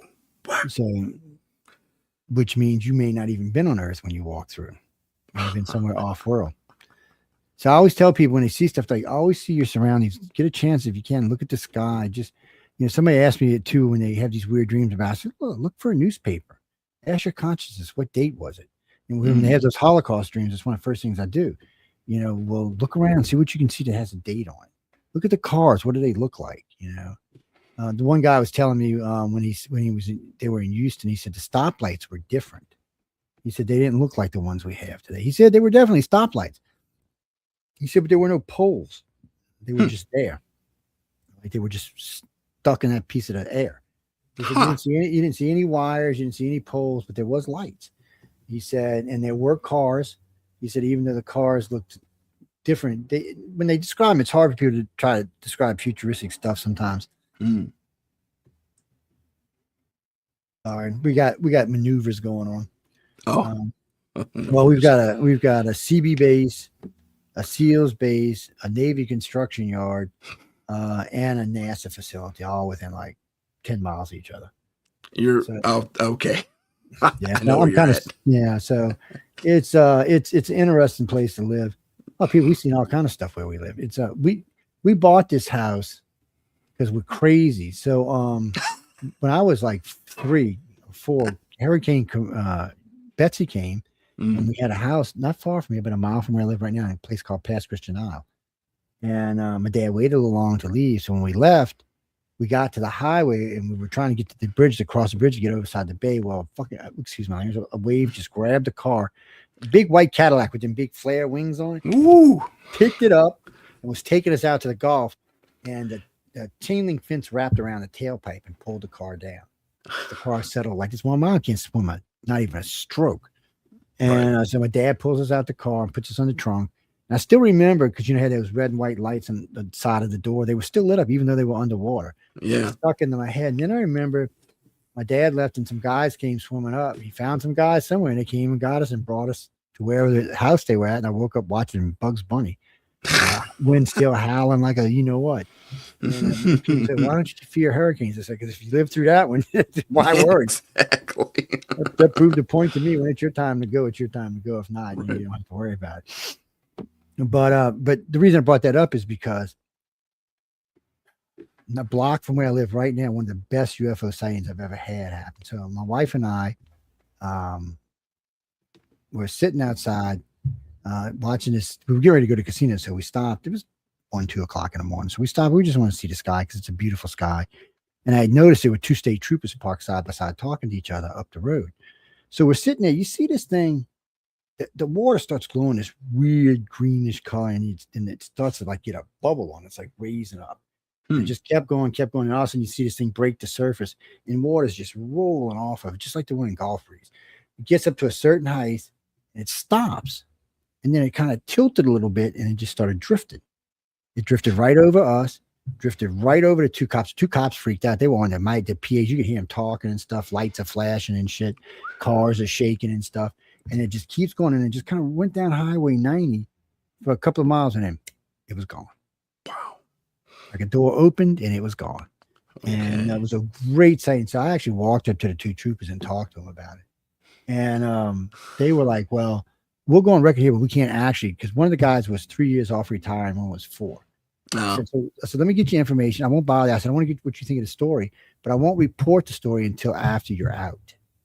And I said, so I'll wait about 5 years to report it. And so I went and talked about it on air, but I never mentioned them until later on. And then I actually got one of them to come on the show with me. So nice. He said it changed his life. He said he it just changed his life. And then, the other day I'm listening to our vice president. I kind of like the guy, but I don't know. He lost some serious points with me the other day. He said that aliens are demons. I wanted to ask you about that. Yeah. Where do you stand on that? Vice president. So wait, this is even worse for him, because the Vatican comes out and said, no, they're not demons, they're aliens. Yeah. So I'm thinking, JD, the Vatican just bitch slapped you, buddy. I mean, dude, pay attention. I mean, you just got slapped. Yeah. Because, we'd already known what the Vatican's belief was. When I met Father Monsignor at Balducci in DC 20 years ago. And Piella Harris had to do all the translation because she spoke Italian. But he told me right off the bat, he said, the Vatican believes that they're spiritually closer to God than we are. Fascinating. He said they're a much older race than we are. They understand the universe in a much greater way than we are, and they're more intelligent than we are. Meaning, and then according to him, the Greys had actually told someone at the Vatican that yes, we are spiritual creatures, but you don't understand what God is. Well, I mean, aliens been around a billion years. They might have a better understanding of what God is. Sure. And we know the other 2 races practice a religion. The humans and the reptilians both have singular religions, but still. I don't know how you get one world. See, that's our problem with our world. What is it, like 1,100 religions? Yeah, there's a lot. Yeah. So when you listen to the aliens talk, or the people talk about the aliens that have seen the council, all those worlds are united worlds. There are no split governments. They're all one government, which makes total sense. Because think about this, ladies and gentlemen. So we're going to go to the moon and Mars, and we're going to do all this as the United States. Just think if we could stop spending $1 trillion a year in defense, and the rest of the world spending another $1 trillion in defense, take $1 trillion for exploration, another $1 trillion for science, take all the top leaders in all the fields from around the world, stick them together and let them figure things out. We'd be so much more advanced so fast it wouldn't even be funny. Oh, yeah. And now with the help of AI adding in, I mean, a friend of mine wrote to me last night about AI is evil. So it's not necessarily evil. It's just not us. He said, I don't understand why they didn't close it the first day. It said the best way to save the planet was to kill all humans off. I said, because they asked the wrong question, Bruce. They should have asked, how do you save humanity? Yep. Not how do you save the planet, because it's right. Do you want to save the planet? Get rid of us. But in all fairness, we're not going to kill the planet. There's nothing we can do to kill Earth.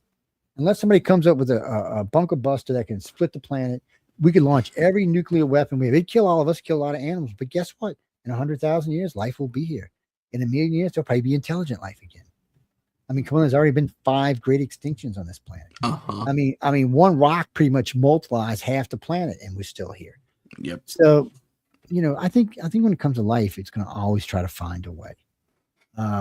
That's one of the reasons I'm partly in the panspermia, because we have found so many asteroids lately and rocks lately with all this life on it that it's you know, all the building blocks for life on it, that it's pathetic to think that there's not much more life. And I think as we grow as a society, I think even inside of our solar system, we're going to find more life. Intelligent, I don't know, we're not going to, you know, but we're going to definitely find life. There's life on Mars, people.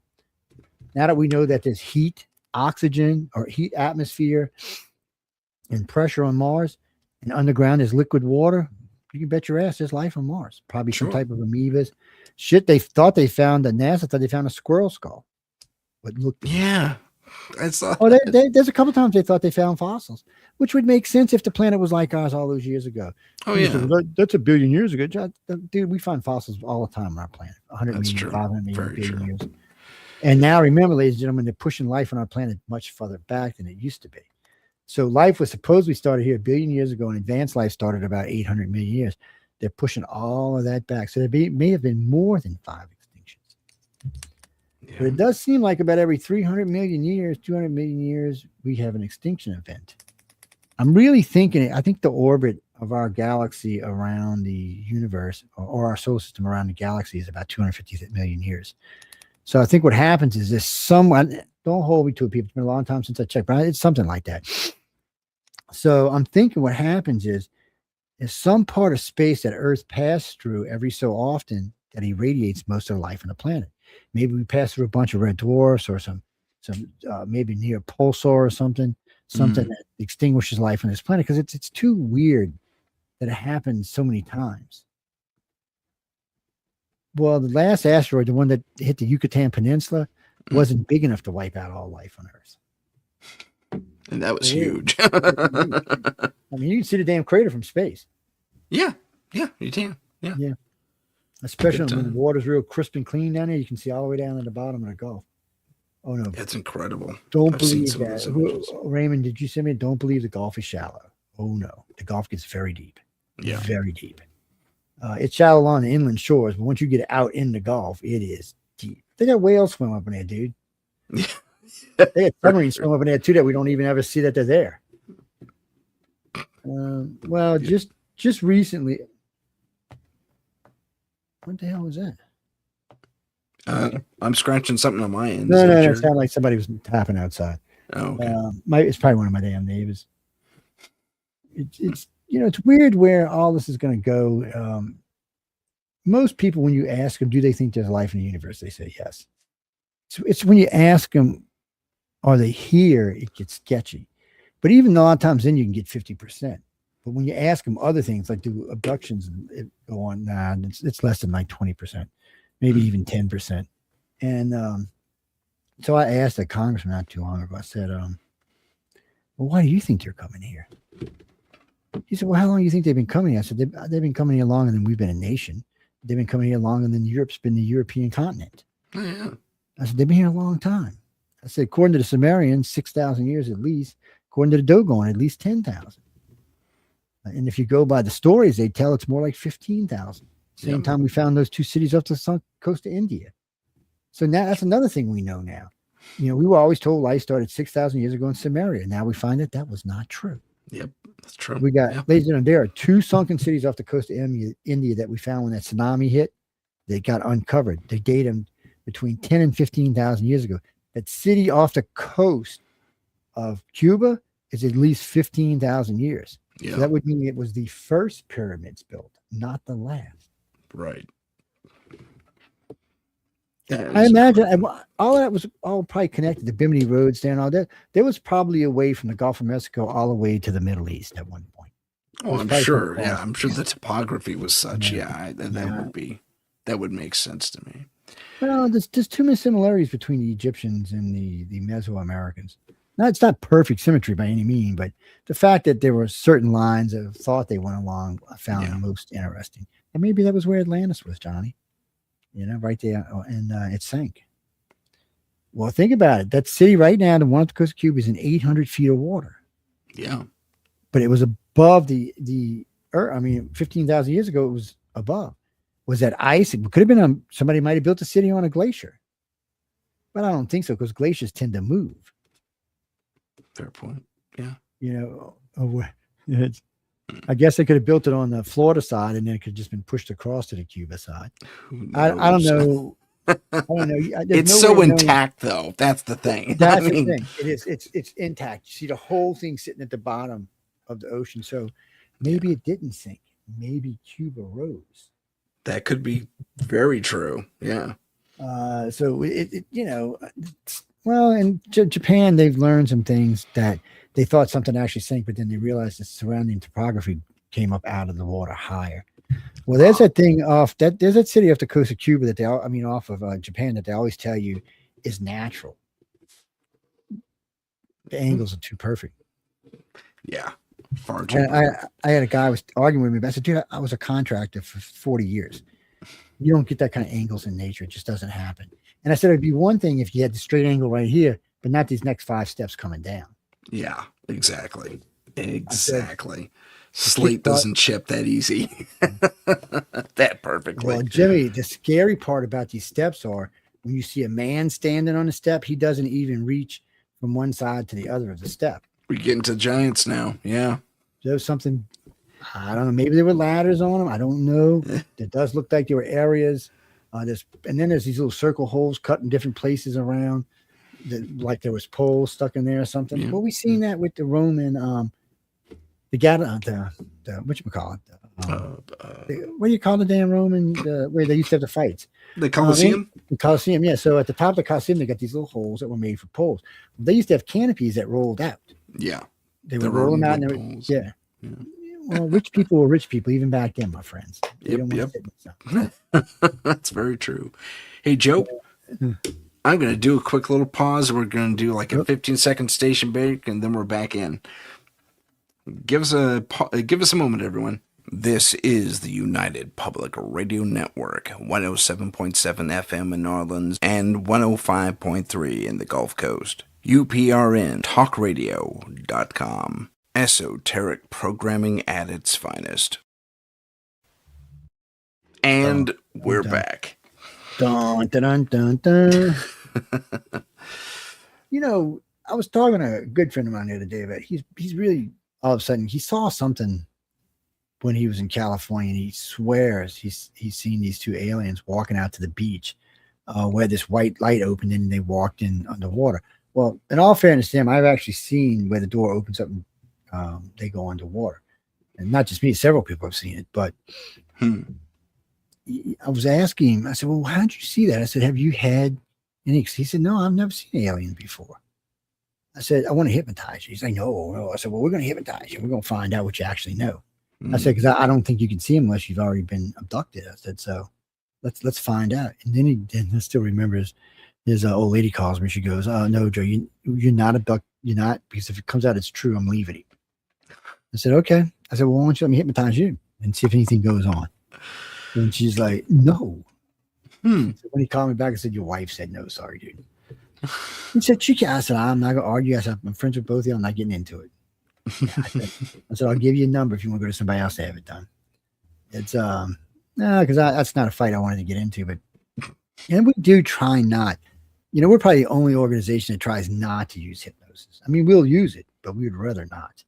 Gotcha. I would rather be able to recover the information from you face to face by talking and awaken memories than hypnosis. But sometimes you can't get past things, especially now that they use cover memories or looped memories instead of cover memories. Cover memories were easy to break. Loop memories are way hard to break because your brain doesn't realize it's fake, because it's a loop memory is simply something that you have done repetitively for long periods of time. So when some weird anomaly happens, but that's what you see, your brain's not going to question it. It's going to be, no, well, I'll do that all the time. What's the big deal? My favorite story is always about the hot dog lady, the pregnant hot dog lady. She used to crack. Hot dog lady. Oh, this woman, she was a professional businesswoman, but she got pregnant, and every morning on the way to work, every morning, we're talking about 8 o'clock in the morning, she'd stop at a stand that would just open. Matter of fact, the guy started opening an hour early so he could wait on her. She used to get these massive chili coney hot dogs full of air. I'm surprised they didn't kill her. And she ate them the whole time she was pregnant. And then like 2 years after that, and then the stand closed down and it was gone. Well, she calls me one night and she goes, Joe, I had a hot dog at my favorite hot dog stand again. I'm like, what? I said, why do I need to know that? She said, Joe, the hot dog stand does not exist. She said, and she went through the whole dream and what happened. And she said, the stand doesn't exist. I want to be hypnotized. So they were in Colorado at the time, I believe. So I had a good friend up there in Denver. I had them catch up and they put her on there. And sure enough, she had been taken. Just wow. Outright taken, outright. And that was a memory they used. And again, if it wouldn't have been close, she would have never questioned it. She would have just said, okay, well, I got a hot dog that morning and what the hell? It wouldn't have been any kind of question. It's like, and then we had this rash of contactees. They would call me up and say, Joe, I got sand in my car. I'm like, so? No, dude. I got white beach sand in my car. I said, you know where I live? In the middle of I live in, like, one lady said, where was she, in Detroit or something? She said, there's no sand around here. She said, there's no white sand within 100 miles here, which is probably more like 500 miles. Well, we had found out that people were being called to places like Gulf Breeze, Florida, and other communities where they were being taken. So we had people who were getting in cars in the middle of the night and driving down to Florida. And then driving back, not even know it happened. Wow. So the one lady thought her son was stealing the car because it was racking up mileage. So she put a camera on the house and a camera in the car. And she found that she was stealing her car. She went to a doctor, said, I got some kind of weird sleepwalking thing. And the guy looked at one of the videos from her house. She said, you're not sleepwalking. You're wide awake there. She said, I don't remember any of that. She said, you're wide awake there. You're not sleeping. You can tell by the way you're moving. And she said, well, I don't know what to think. And then we had a regressed and a deep hypnosis and all kind of stuff came out. But, that's another thing I try not to do because you never know how Jane or Joe's going to react when they find out. It's one thing guessing and him and hawing and stuff like that, but when you relive the memory, you now know it's real. Right. And you're kind of like, well, bleep, bleep, bleep, bleep, bleep, bleep, bleep, bleep, bleep, bleep, bleep. And but what are you going to do? So the best thing we can teach anybody is how to incorporate the experience into your life. Because it's a real experience and you make it part of your life. That way it doesn't become something odd or weird. It just becomes like any other problem in your life that you have to deal with.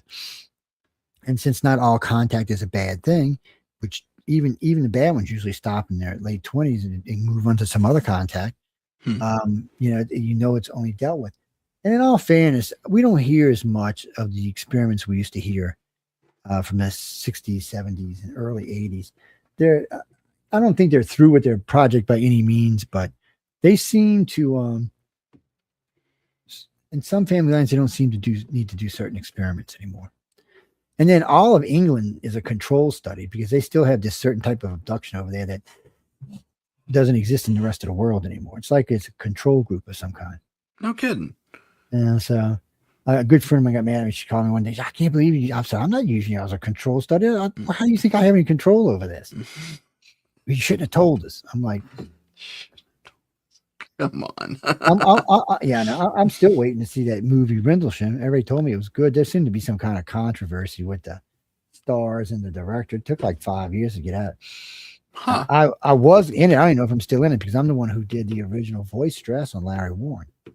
Oh, I didn't know that. I did Larry Warren and Peter Robbins.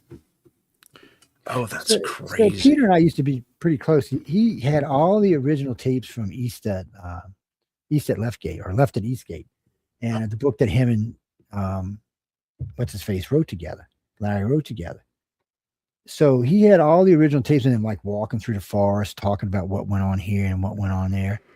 What was interesting about this is when you played the tapes, and I hooked them up to the voice stress meter, while they were talking, you could see signs of stress when they were talking about particular areas and particular events that happened. So right off the bat, it looked like they were telling the truth. But when I scored the entire test, which took me a couple of hours, it scored out. It was a 91% positive that they were positively telling the truth. It wasn't 100%, but it was 91%, which was damn good. So then I said, okay, I'm gonna be nice. I called Colonel Halt. I called Jim Pennison and John Burroughs and said, would you like to be polygraphed? I just did ladder warn.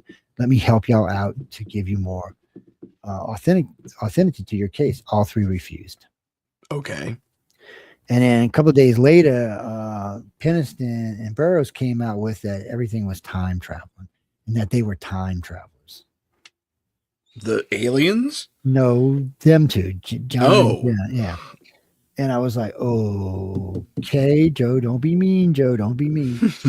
So then I called him up and said, let me polygraph you because I think you're full of blank, blank, blank, blank. And he's like, that was rude. I said, well, I mean, dude, you just made an outlandish claim and I want something to back it up with. Right. I said, this ain't the old ufology. We're not just going to keep taking bullshit because somebody says it was real without asking questions.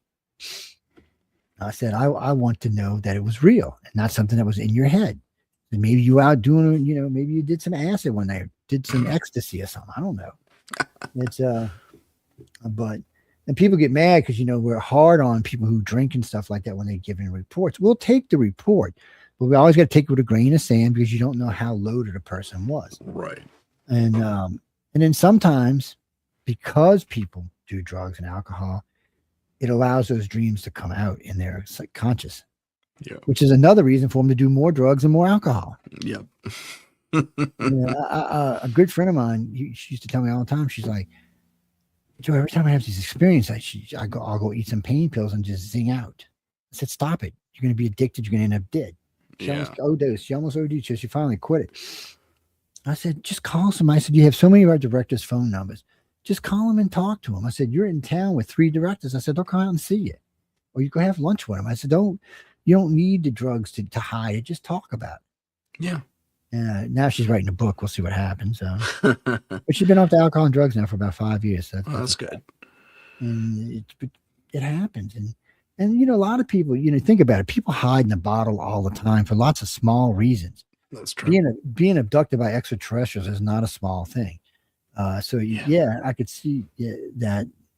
Oh, I got a little surprise for some of the viewers of the network. And we're not exactly how it's going to be deployed yet. So people know we're on Roku television. Well, we're changing companies. Oh, I didn't know that. Yes, and we were going with this other company, which was going to start on the 16th of April, because the company we're with right now only shows us in live mode. And we want to have pay for view and pay for listen and to be able to put up archives, right? Yeah. So I was getting ready to sign the contract with this other company. And then yesterday I get a phone call from a different company. So for about the same price this other company was giving us, they're going to give us Roku, Fire Stick, OSI TV, Google, Apple, and Samsung. Wow. So people in these packages. So the station, I haven't talked to Michelle how this is going to work out for the shows yet. She knows about it because we talked about it last night. I'll be talking with that company later today, and then one day next week, Michelle and I will get together for a demo. But it's such an interesting package. So we're going to offer to the host something really cheap, probably, but all 6 instead of 1. So probably for you people who are already on Roku paying, you might be paying $10 more than what you're paying. Don't hold me because Michelle's going to have the final say in this in the end because that's her job. Gotcha. I mean, I could override her, but why have a manager if you're going to constantly override her? So she does a fabulous job. She doesn't need my help. She needs to know what I'm doing is what she needs to know. So right. That it's not dropped in her lap unexpectedly. But I think one day next week, before I go to LA, we're going to have the demo. And that way, either while I'm in LA, when I come back, we can set up a new site and then we'll have all these other venues.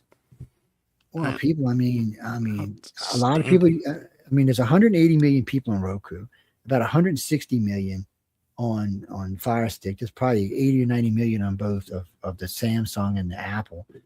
God knows what's on Google. I'd have to look it up and see. And OSI is just off the website, so there'll be a video link right off the website if you want to do it that way. So that'll be direct stats. But the nice part about this is, so when we do pay for listen or pay for view, so let's say Tim wants to go out and do an investigation somewhere.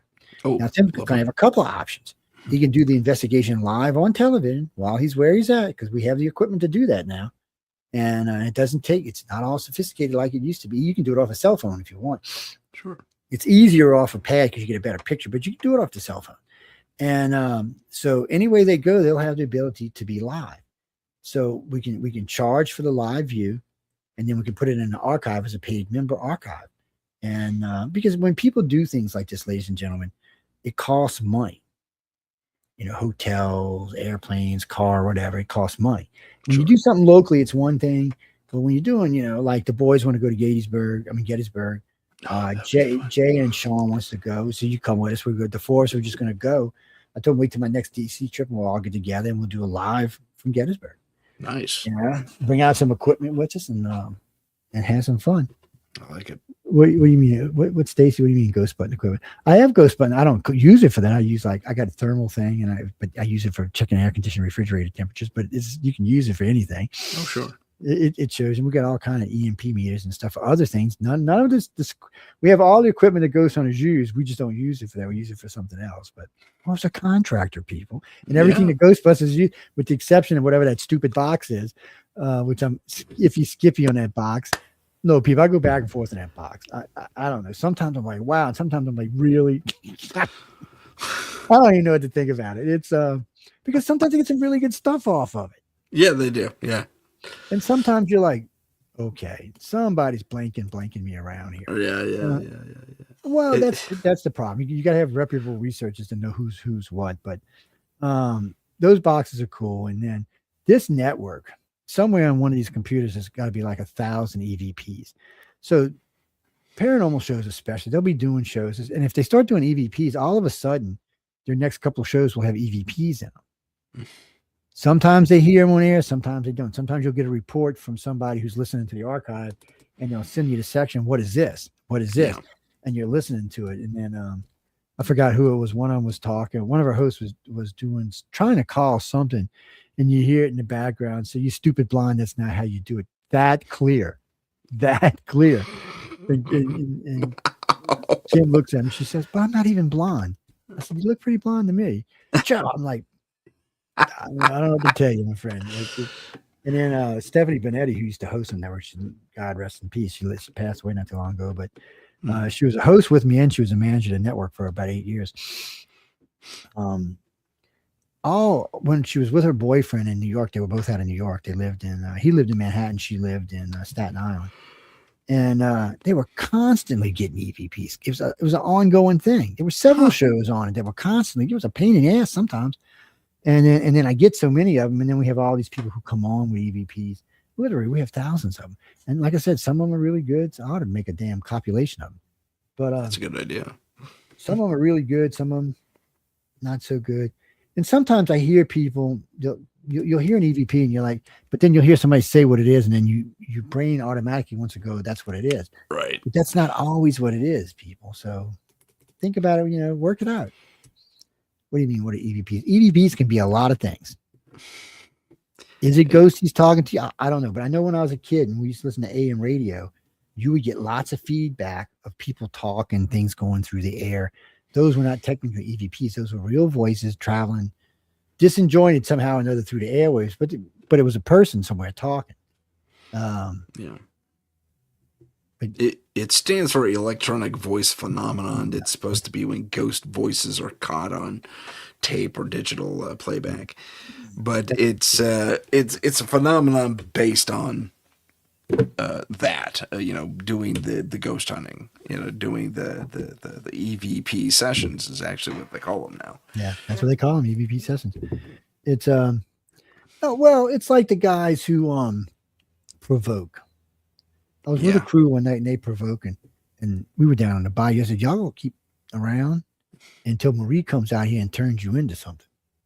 So the guy looked at me like, what do you mean, Marie? I said, Marie Laveau, you're around where she was buried, dude. You better get your shit together.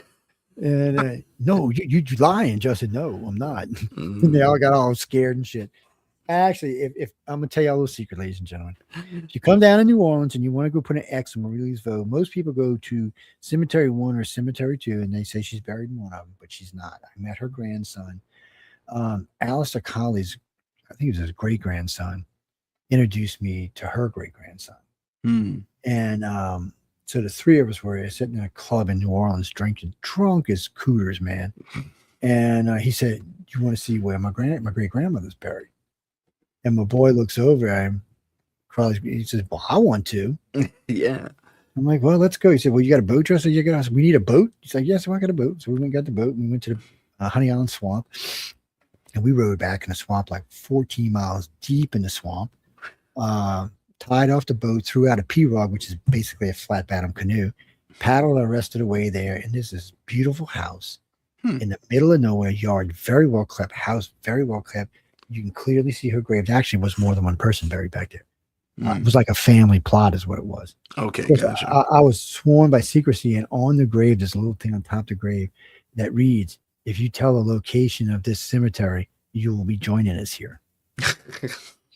Who's going to F a Marie Laveau? Not me. Marie was serious, man. That girl made some money. Yeah, man. Yeah, I don't know. The Honey Island's a spooky place. Yeah, it's a spooky place. I've been back there. I mean, we have seen a good friend of mine, Canuck, he came down from Canada doing Katrina to help us work, and Jason, who's also dead too, man. I've been losing friends left. And he's young too, but we were down in Honey Island Swamp about 13 miles back in the swamp on NASA territory. It's a buffer zone for NASA. We way back there. And we're sitting there, pitch black. And I heard Mike go, "What is that?" And I look up, and it looked like a F-18 Hornet. And I was like, "What the hell? What's that doing around here?" And then all of a sudden, you see a perfect triangle. And then you see a perfect saucer. I was like, I'm seeing things. So Dad did with the camera. Now you're getting is like white flares, what they're getting. I don't know if it's something off the craft or because the water vapor was so intense in the air because of where we were that it was causing like a blur, but whatever it was a blur. And then out of nowhere comes two more fighter jets, escort jets, like you see that NASA uses. Sure. They come out of nowhere, and they all five of them, when it crossed onto the main base, you seen them there. You seen the two big ships come down, and then you seen the fighters peel off and just disappear. Gotcha. So some bitches landed on the NASA Stennis facility. That's a huge facility, just like Eglin Air Force Base is a huge. I mean, Eglin's huge. On the Alien Enigma site, there's a picture. We actually got the video of it, of a saucer landing on Eglin Air Force Base. And this is the weird part. We're sitting next to the base on the beach. This thing comes up and stops at the beach and lights. It's all kind of color. I'd never seen anything like this. It looked like some kind of a freaking carnival. There was lights around the top, the bottom, the top, the middle, going in different directions. What the hell is this thing? And it kind of nosed, like it tilted and it moved forward and then it stopped again. And then it was sitting almost, and this is it's weird. They had just built a new tower on the beach. It's almost sitting level next to the glass tower. Couldn't have been 80 feet from it. And it tilted again, and you seen it go into the swamp, and then it went like this. And it disappeared. So I tracked it, and I knew where the tower was. So Joe went and got on Google Earth and took a Google shot of the facility and found out. So being that Eglin is as huge as it is, 884 square miles. Yeah, it's big. It had like 70 runways in it that were just in the middle of nowhere. Nothing going to them. Just concrete runway in the middle of the swamp. And these things would just come land on them and then they would disappear. It looks like the whole damn runway must have went down and came up. They look like they maybe were a quarter mile long or something runways. And no buildings on them, just a runway. No streets, no roads, no lights, no nothing. Was there an elevator on the runway, maybe? I guess you couldn't see anything. All it looked like was just a runway. Not even a big runway. It didn't look long enough for most of our jets to even fly off of. So I figured it had to be for something that hovered. And since that's where that saucer went, and we know for a fact there's a big, huge underground base there because we've been in it twice. Well, you told me that story. That's one of the times I don't even remember when we found the stairway that went to hell. I don't know what happened then, but my wife and I both refused to get hypnotized for that, whatever happened there. The one where we lost 11 days, that was a whole different thing. But that story scared MUFON so bad They wouldn't even talk. And I was one of their best directors at the time. They wouldn't even talk to us. And then the letter, it was so weird. And we still have this freaking letter. So Linda wrote out like 8-page letter, just a brief of what went on. And we mailed it to Walt Anders. And Walt Anders had told me he had shared it with some of the investigators because Walt said it scared the crap out of him. And he said he knew I wasn't making it up because that's just not what I did. Yeah. And so then I get a report from MUFON saying that, well, Joe, we don't really look into alien abductions or into military abductions because there was military involved in this case. I see. And they like to read themselves. I'm like, okay, that's fine, and that's when I gave my formal notice. And about 5 years after, that's when ICAR was formed. Okay. So I was kind of like, really? I said, well, how are you ever going to get to the truth if you don't talk to the people who've actually seen ET? Exactly. I said, I don't understand it. But anyway, so I left them, and I don't want to say I formed ICAR because there was a big bunch of us that actually formed the organization. And it was a big pain in the ass because everybody had so many ideas. And I'll tell you this, I will never name anything again without doing an acronym search first. Like UPRN means, what is that? Something look up, some number look up or something. And it's the most popular thing. Oh. It's something you use. I just seen it earlier today too, and I forgot. And then ICAR, come to find out after about a year, we found out that David Jacobs also had an ICAR. And it was like one word difference between the two names. Huh. And him and I used to hate each other.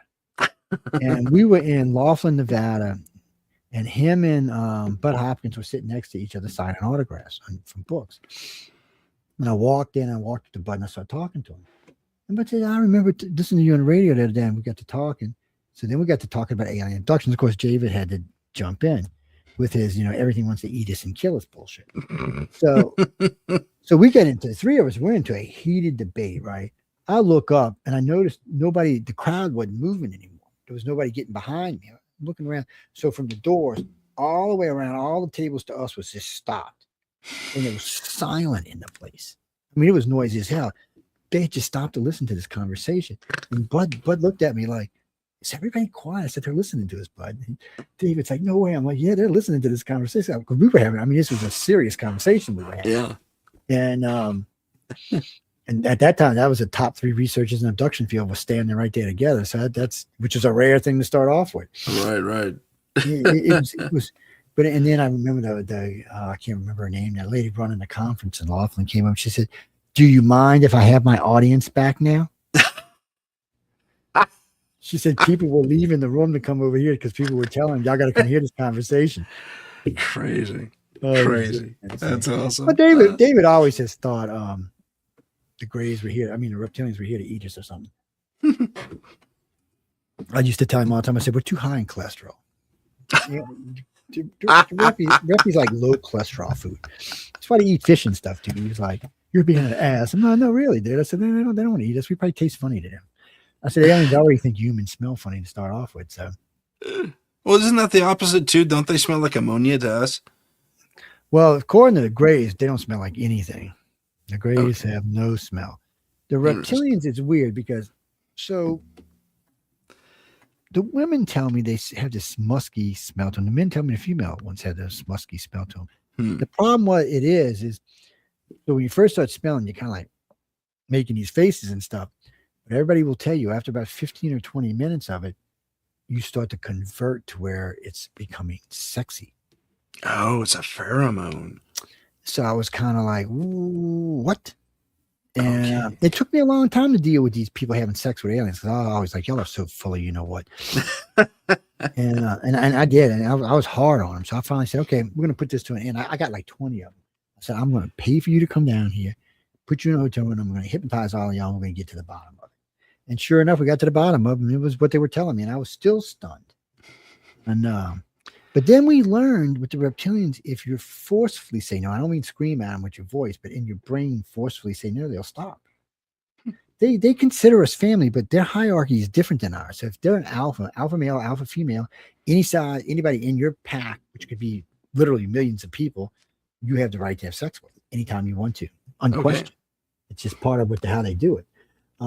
People, how do I know why they do stuff like that? I mean, we can't even figure out why we do the stuff we do, much less extraterrestrials. Come on.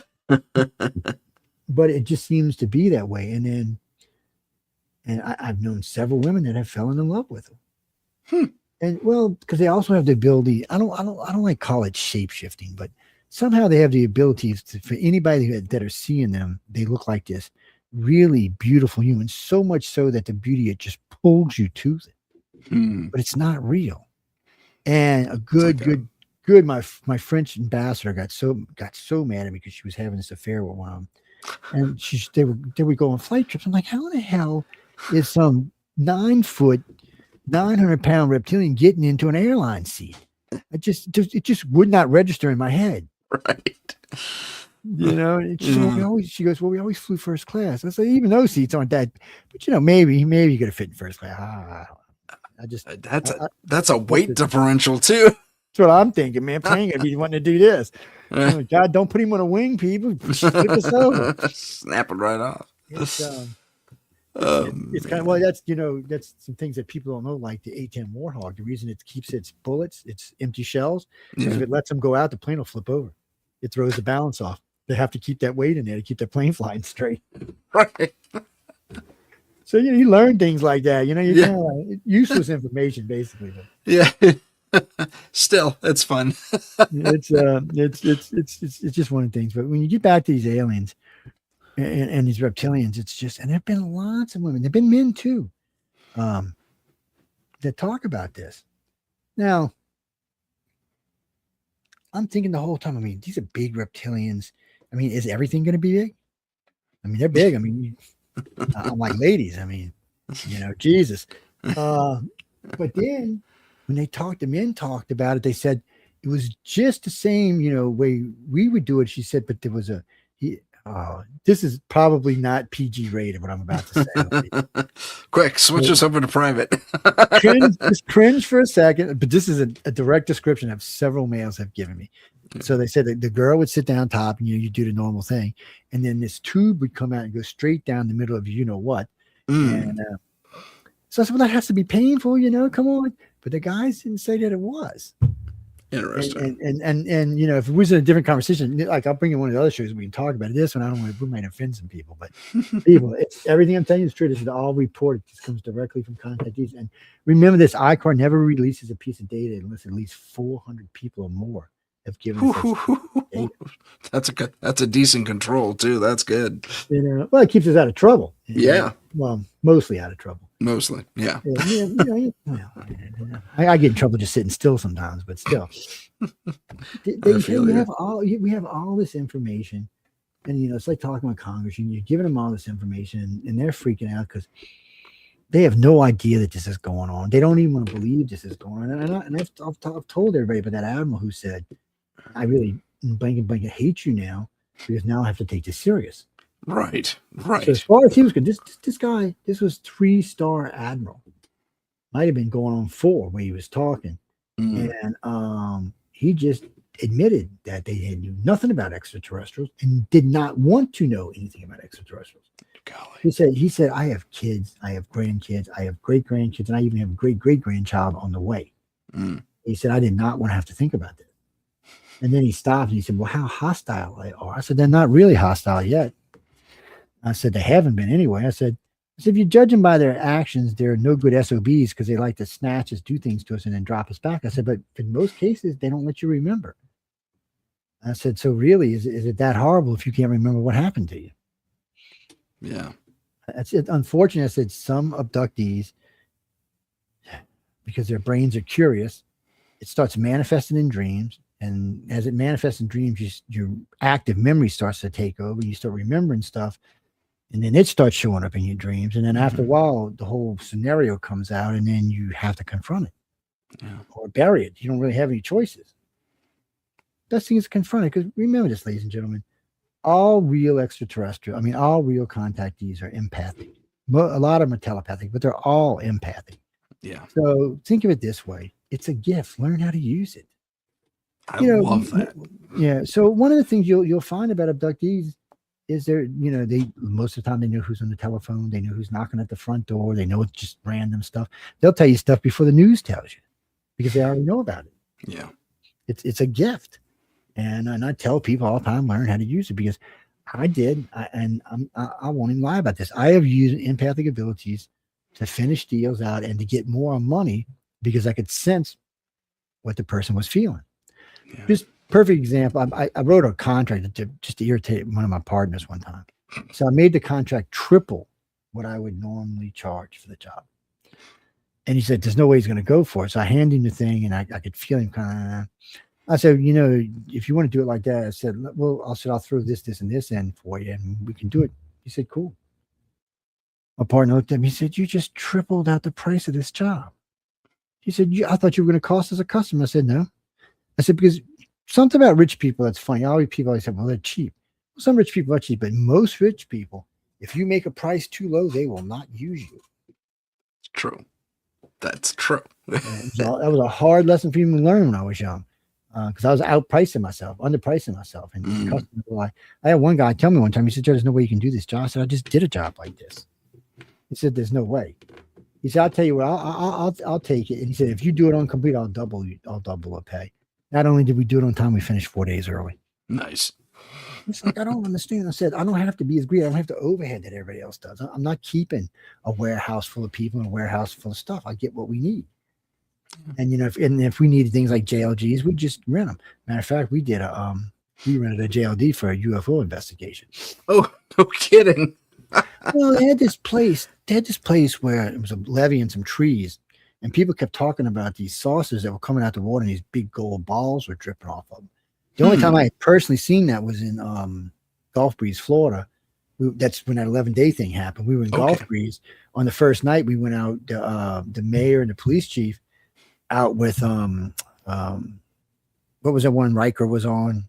Jonathan Franks, Unsolved Mysteries or something like that. Yes, I know what you're talking about. Anyway, they were there in town. They were staying at the same hotel we were. And I had found out they were doing a big investigation out on the fishing pier that night. So we all went out to go see what was going on.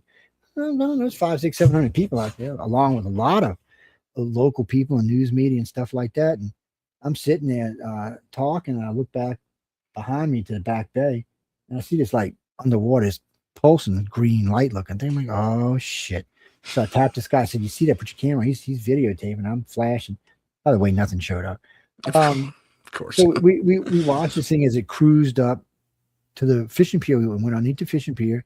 Then it went underneath the main bridge. Then it went underneath the train trestle, and it went out about another 150 yards and stopped underwater. And then it just rose up out of the water. And this stuff was rolling off the top, and it looked like glowing gold balls, like teardrops just dripping off the craft. And it just sat there. And we're looking at it, and there's cameras. I mean, Unsolved Mysteries with the big cameras rolling on people. You can hear all this chatter going on. And it just kind of tilted and moved off a little bit, and it was gone. So I was talking with Unsolved Mysteries people, and they're like, the guy showing me the film. There's beautiful pictures, some little weird orbs, but there was nothing else. He said, I don't understand. I said, dude, do you know how many people I had cameras that were going on? A lot of people didn't even think about taking a shot, but a lot of people did. But basically what they got was some like gold flakes and nothing else. Okay.